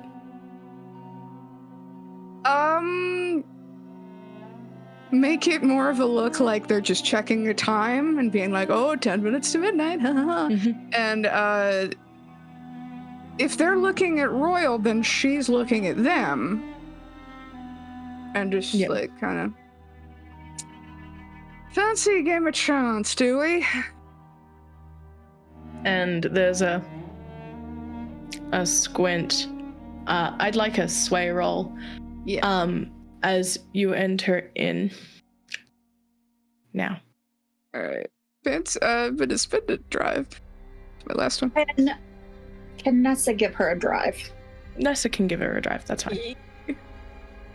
And she would also be paying very close attention to Royal and the guard, particularly trying to look up for any using her ability for lie detector. Yep. Really trying to read him. Like, oh yeah, no, for sure. A 5 on the extra drive, but a 3 and a 2. Good thing you used your drive. As you do, there's a... Sure. Come this way with me. All right. Do you play cards? You know, I was thinking more of a physical game. Game of sport, if you will. Punch me in the face. Why? I'm not here to punch guests. I promise I will feel no pain. I can feel no pain. I'm sorry. That is way beyond what I am. Sway roll. As the guard is distracted, first things first, that book with the silver card is still available. And as they lean forward, there's a... Did Rook send you? We found his body. We've done this. We've done this before, haven't we? Like, Nessa's looking at her notebook. She's like, we've done this. Have we? There's something very wrong. As your friend is completely distracting, I'm imagining that Terrell is being thrown out. They look for the piece of paper. It's gone. They see you have it. Nessa pulls, like, very subtly, like, to the edge of the to the table. We've done this. And she grabs Bolo's notebook that she had too, and is like, "You wrote this." Fuck! Why are you taking everything that I want? And as you do you have the glass? Yes. And she pulls it out too. Rook gave it to me, I think, at some point. I think it has something to do with the music. I can't hear it as much as everyone else can. It's quieter in here. And as you do, the cards get pulled out. You realize that she's had 2 decks of tarot. She's been using the gold-backed ones, but these are silver. And he was writing on them. And slides the glass over the 6 of Swords. There is silence and truth written in handwriting very similar to the poetry. And there's a seek on the 8 of Pentacles. I'm just going to say that you took it from the bar at that time. Mm-hmm. And then with the last card, which I imagine, Alistair, you just grab out of the book, which is the 10 of Cups. It's a card about mine to theirs. Yeah, joy and triumph. It says the word stage. And then she immediately looks at Bolo's. We need to go.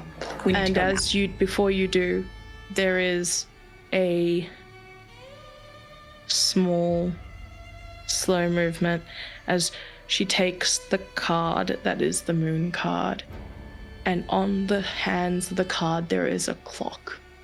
Someone has drawn the hands of a clock at midnight and just a spiral. Ooh. She immediately confirms the time loop. It is the time resets at midnight. My card has the 10 circled, so we only have like 10 minutes per. She is scribbling, and she shorthands everything. The gods don't seem to be affected, and if they see you scribbling anymore, they will take those. She sets it down now, but then she's like, the earplugs. Royal has earplugs. It's the music. It's hypnosis. Or some magical form of it. Upon hearing that, first of all, Alistair looks at the clock. What time are we on?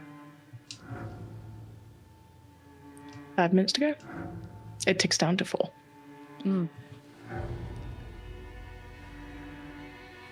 He puts his hand in his inside pocket, and he just leaves it there, and he's holding on to his bleed detector, the tuning fork. And he's just watching the clock. I wonder. Ooh. This would explain why my wrist is hurting. What would you like to do? Unless I'm interrupted, I will wait for the clock to tick down, and as it gets to midnight, I'm going to put the tuning fork to my ear, and I'm going to flick it. Oh, I like it. And the rest of you, what are you doing? The initial thought behind this bet was, grab the drink from the bar, act like they're too drunk to be making any kind of bet, and as they go to punch, she would like kind of sway so that they hit the shoulder instead, because I have body armor and I can soak a markant body.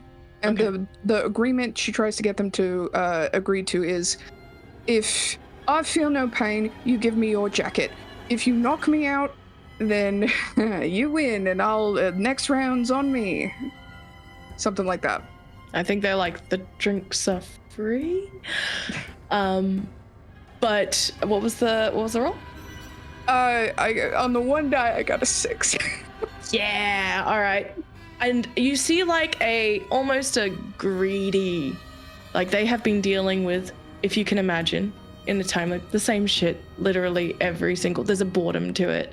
As you reach the barkeep is like squints and looking up a little nervously at Terrell. They go, all right, and they punch. Okay. You soak that body that is now gone, and you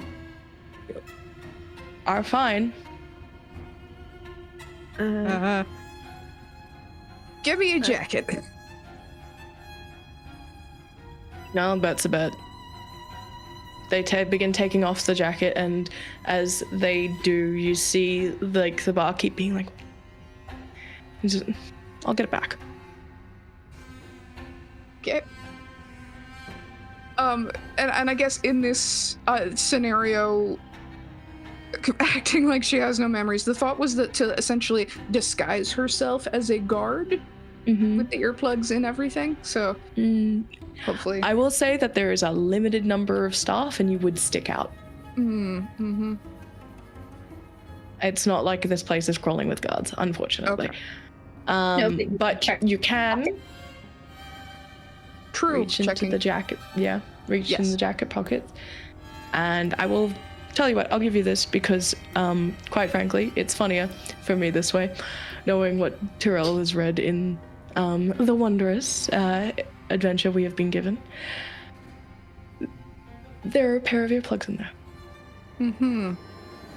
Okay. All right. If he's still distracted, just be like, better luck next time, champ. Turning to see, I assume everyone is heading out at this point. Like, all right, sure. Following everyone else, attempting like a sleight of hand to pass Nessa the earplugs. Okay. Heading toward the stage area with a sense of desperation and a time limit at hand. You mentioned cotton pods, or Will. Where are you trying to subtly put them in? Are you trying to be subtlest, or are you just booking it? I'm probably trying to be subtle. It's just his natural decorum. Okay. Could I please have a hide roll, please? Okay, and I would like to burn a drive on that. Nessa would also give him a drive. Awesome. Okay, that is a 4. Awesome. With a 4, so mitigated, it may not be in as much as you hope it will be. But given the situation, could I have a group move roll, please? Yeah. What if I don't have anything in? Then you roll 2 when you take the lower. Can I spend a drive with it too? So To I make just it a flat roll, yeah. okay. Also spending a drive. Also spending a drive. So this is a collective roll, yes? Yes. Okay, I'm gonna burn 2 drives. I got a 4 on the one dice. I got snake eyes. Snake eyes. A 5. A 5. Okay. I've got a 4, 6, gilded 4, gilded 3. Which are you taking? The 6. I'm going to take the highest. Okay. As you reach the stage area, I'm going to say everyone who failed that roll or got mitigated takes a mark in body. That would be me, right? Yep. Since I got a 4. Yep. Yeah. Nessa's not coordinated. To be fair, you're trying to be both subtle. I'm not a danger. I'm not suspicious. I'm also trying to do something very suspicious. Also, Nessa's trying to put in the earplugs, I assume? Yeah, probably. Yep. Okay. And I think it's about that point where Are we counting down? Yeah. Okay. Doctor, you seem to not know. No time like the present. You're not going to remember anyway. I like you very much. So, as we count down, 3, 2, grabs the lapel, 1. goes in for a big heckin' smooch. As you do, there's stammering and blushing. If I had a nickel for the number of times a nerd was like flustered in one of my Candela Obscura games, I'd have at least 4 nickels, which is weird that's happened 4 times. And as the kiss goes off, you reach the stage and you see on the top step area, like there's a little underhatch sort of lever as you reach I'm imagining the stage to be like slightly raised, and then 2 staircases either side for dramatic entry, and then a small little side door that leads to below the stage and therefore further down. The music, by the way, increases in volume the closer you get to it, and you kind of have to shake your head a little bit. It's a bit too intense. Everyone take a mark and bleed. And bleed. Oh, Okay. Because you had a physical thing happen, can I please have you roll, Nessa, can I please have you roll me a six-sided die? Because you've got Augustus with you. I do. I forgot about that. I got a 1. Awesome. You take a mark and bleed. So I have 2 in bleed now, correct? Yeah. She looks Balloons explode as the kiss occurs and the countdown hits. Also, ding with the Ding. tuning fork. Was Bolo doing anything to prevent the sound? No, she's just written in notebook and is ready to just start at the beginning. And as you kiss the doctor at midnight, the doctor will remember this. Faintly, like you had a very interesting dream, but Bolo is the only one that immediately gets back to reset and move. Does anybody try to physically restrain her? Or try to drag her with you to the stage? The stage isn't that far, is it? I'm imagining you get there just in time. Then yeah, Nessa would grab a hold of her and try to. She'd look at Royal and tell her like. Yeah, working together, I think they kind of like strong arm her and grab both of her arms. All right. The door is, per reasons, locked. Brass knuckles. Do you want a brass knuckle? Or, one step ahead, it's been here the whole time. Amazing. You have the key, just casually. I love it. Yes. I love it's the key to the city. All right. It's been here the whole time. You've at one point or another, when you saw the word stage, you were like stage, and you went to unlock it, just cash. When you went to get the coat, because Georgina was the one that mentioned maybe you swiped her keys. Yeah. So, as you feel yourself like take a mark and bleed. Firstly, I would like to mention all of you are still wearing your masks. And as you feel like that sound, that resonance, the music, it's loud. As you open up the door, it gets louder. And Bolo, unfortunately, because you had all of this go on and you have to physically resist, just all of this, would you say you're more stressed or you physically have to fight in order to try and get to ground yourself? I think she would have to physically fight. Okay. Can you please take a mark in body? Yeah. All right. And all of you manage to get into that area. Can I have a group hide roll as you try to do this, try to get under the stage sneakily? Mm-hmm. 5. Yep. 2 6s. 2 6s. Critical success. 2 6s and a 2 on the gilded. Good job. No Just word of a number lie. 6. Rolling at disadvantage, 2 6s. Oh my Oh god. my goodness. Well, aren't you all just lucky? Because I rolled 2 3s and a 2. Okay. And the doctor? That was a 6. Oh my god. I'm going to say the group, the power of the group helps Nessa. I think at one point Bolo flails and almost punches you in the jaw, trying to get to reset. But you all managed to. But I will say your presence has been, for the most part, you have a chance. Your presence. Yep. As soon as we get the door shut, Nessa rips her mask off. Yes, same. Awesome. As you all do. Because, of course, there's further consequences. Justify. Everyone minus a move mark. Okay. All of you have 1 less move. All of you have, and you take an additional mark in bleed. I think someone's about to get a scar. I I'm do going have a to scar. use Justify. I have a scar. Wait, hang on. I had to clarify the rules on this. I think it's you get to full marks and then you'll take a scar for the next one. So are you hitting 3 or are you hitting 4? I'm at 3. I have a scar diamond.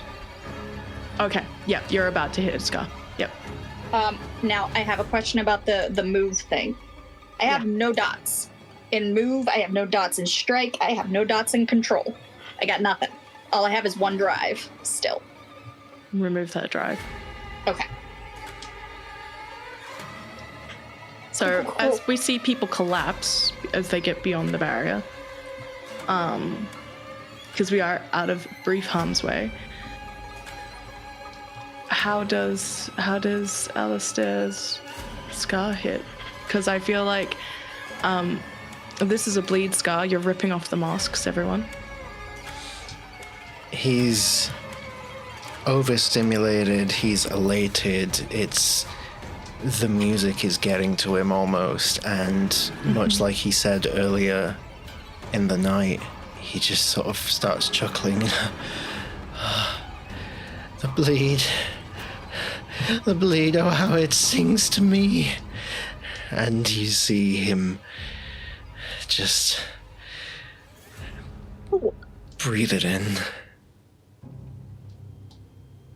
Awesome. As you are rendered kind of unconscious for the briefest moment as we enter this scene.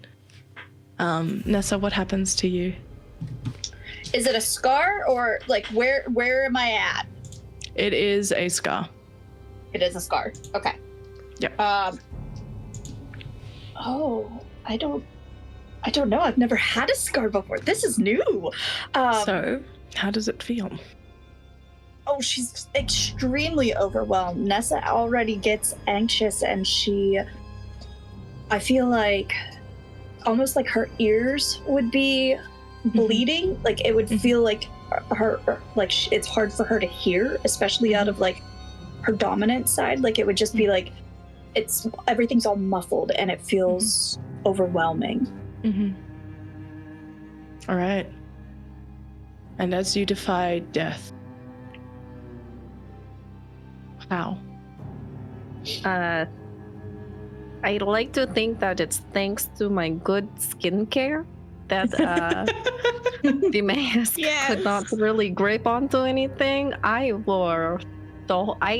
a 10-step sleep process to have the glass skin. Yep. So it really just came off. It tried to catch my eyelash a bit, but no. They're fake. So Joke's on you. So you have one eyelash that's off when we re-enter. The others semi-collapse next to you as you pass by. The music swells. At the end of a set of stairs, you hear the loud churning of some sort of mechanized music player. Oh. A phonograph. Just gritting her teeth and kind of shouting, I think, at this point, because it's so loud, just, cover your ears! Mm-hmm. Okay. As you have to basically pull, or you can either use the collapsed versions of your friends, or you can pull them along with you. Oh, okay. Can I try to shoot? Sure. Please. I would like you to will go need to back. get a little closer. I think I'm going to say that you have to rush. You rush to the end of the corridor, given the situation at hand, leaving your friends behind. It's further than you'd like. The rest of you kind of lifting her arms around her shoulder, kind of holding her legs, earplugs, making sure the earplugs are still in, even though there's like blood maybe, so like... It's the black ichor because it's bleed, so it almost feels like her ears are almost always filled, so like she can't hear. It's very muffled and... I love it. So as you do, the like twisting and turning, we have a resuscitation sort of scene, I'm imagining. Was either going to pull people out of the way, to make sure that they weren't harmed any further. Yep. But also, if it is possible, he will try to resuscitate Alistair. Okay. As you bring Alistair back to consciousness, the scar will remain, but you are restored. I will also say, Bolo. Yes. It gets louder and louder and louder and louder. Can you please roll me a control roll? Yeah. In order to fire at this thing. Yeah, what do I have in I good control, so we're going to spend guild. We're going to spend guild. The lev. 6, 4, and guild 1. So I'd like to go with 6. Awesome. As this thing, this music, it begins to swell and move again. Ugh. You fire. To the side of you, cavities in the wall. We take a glancing shot as the camera sweeps past and centers towards Bolo's face. A row of skulls with ornate masks.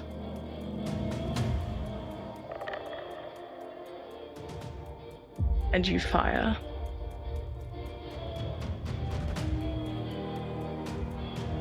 As you see this phonograph, and I want to imagine that you perfectly target it. Where does the bullet lead?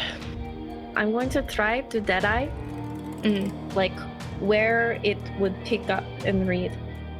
I'm going to try to shoot it. All right. As with a 6, you do manage to succeed. It is risky. And as it goes off, there is a cacophonous screech. Things disrupt. The music goes quiet. And you feel a voice reverberate throughout the room. All of you can hear this, Nessa, as you slowly come back into consciousness, really damaged, but we will evaluate the purpose of that scar later. What awful guests you are. How dare you disrupt such a perfectly good party? You do realize everyone upstairs will now feel those 3 years, Corelso? Killer party, as they say.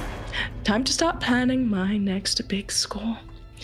Oh, and feel free to keep your masks. You've barely used them, and I can always make more. But you hear, and as the music disrupts, the phonograph bursts into flames. The screeching sound Augustus hisses in Nessa's ear. Right.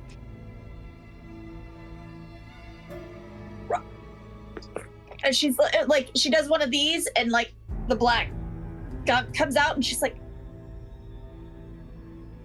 run. Turning with Nessa on her shoulders and just attempting to book it out of there. She does one of these, like, let's go. As you rip open the door, it takes a little bit of effort, as if something has barricaded it from the outside, and you realize that there was like a table pushed up against it in all of the cacophony. And the scene you arrive to is awful.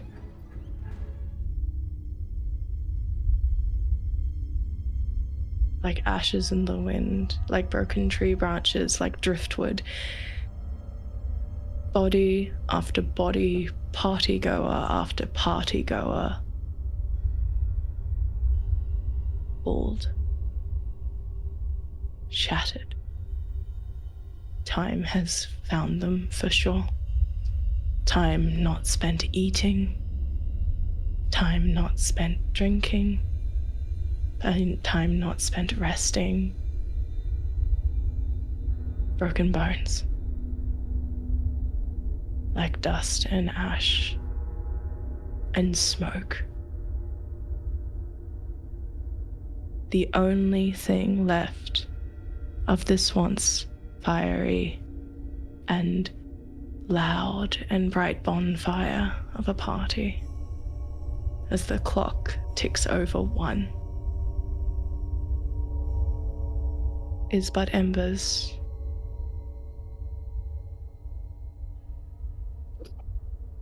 There is no life in this place.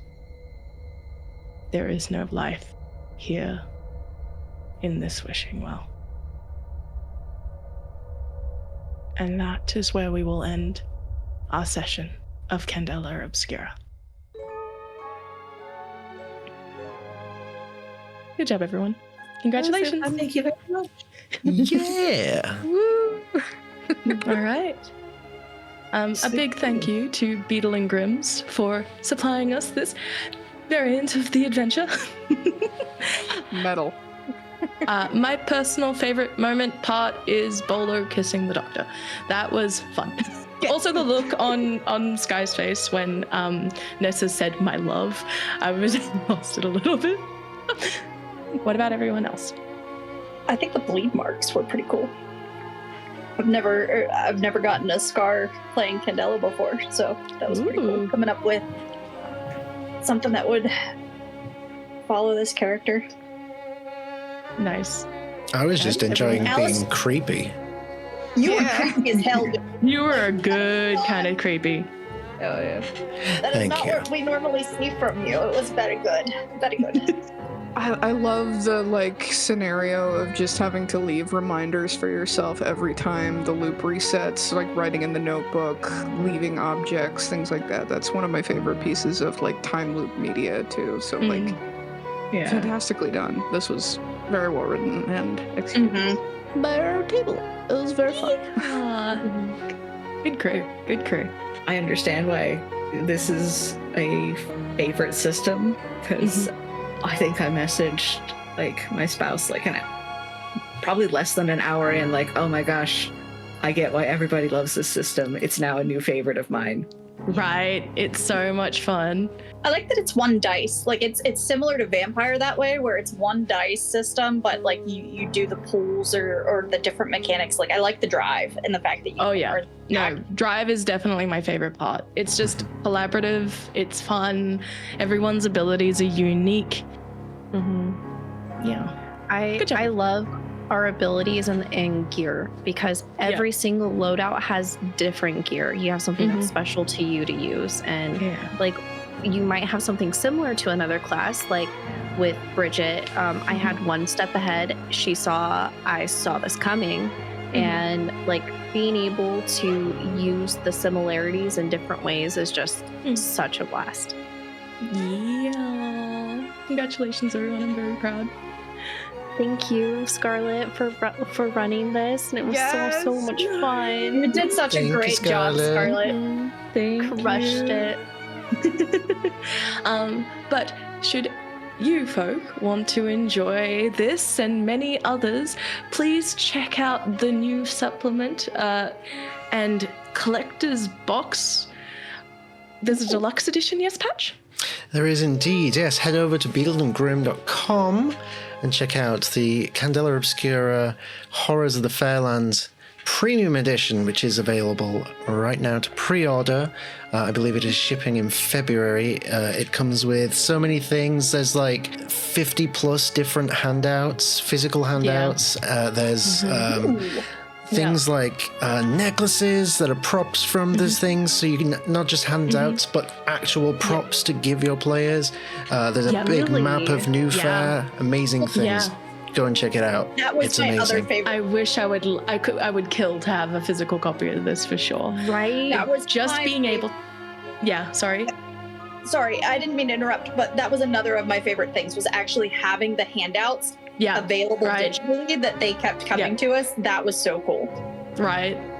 And that's one of the most amazing parts of Beadle and Grimm's. But a big thank you to both Beadle and Grimm's and the folk over at Darrington Press. Big hearts, everyone. And remember to take care, stay safe, snuff out those candles, and keep telling stories. Thanks, everyone. Yeah. Bye. Ciao.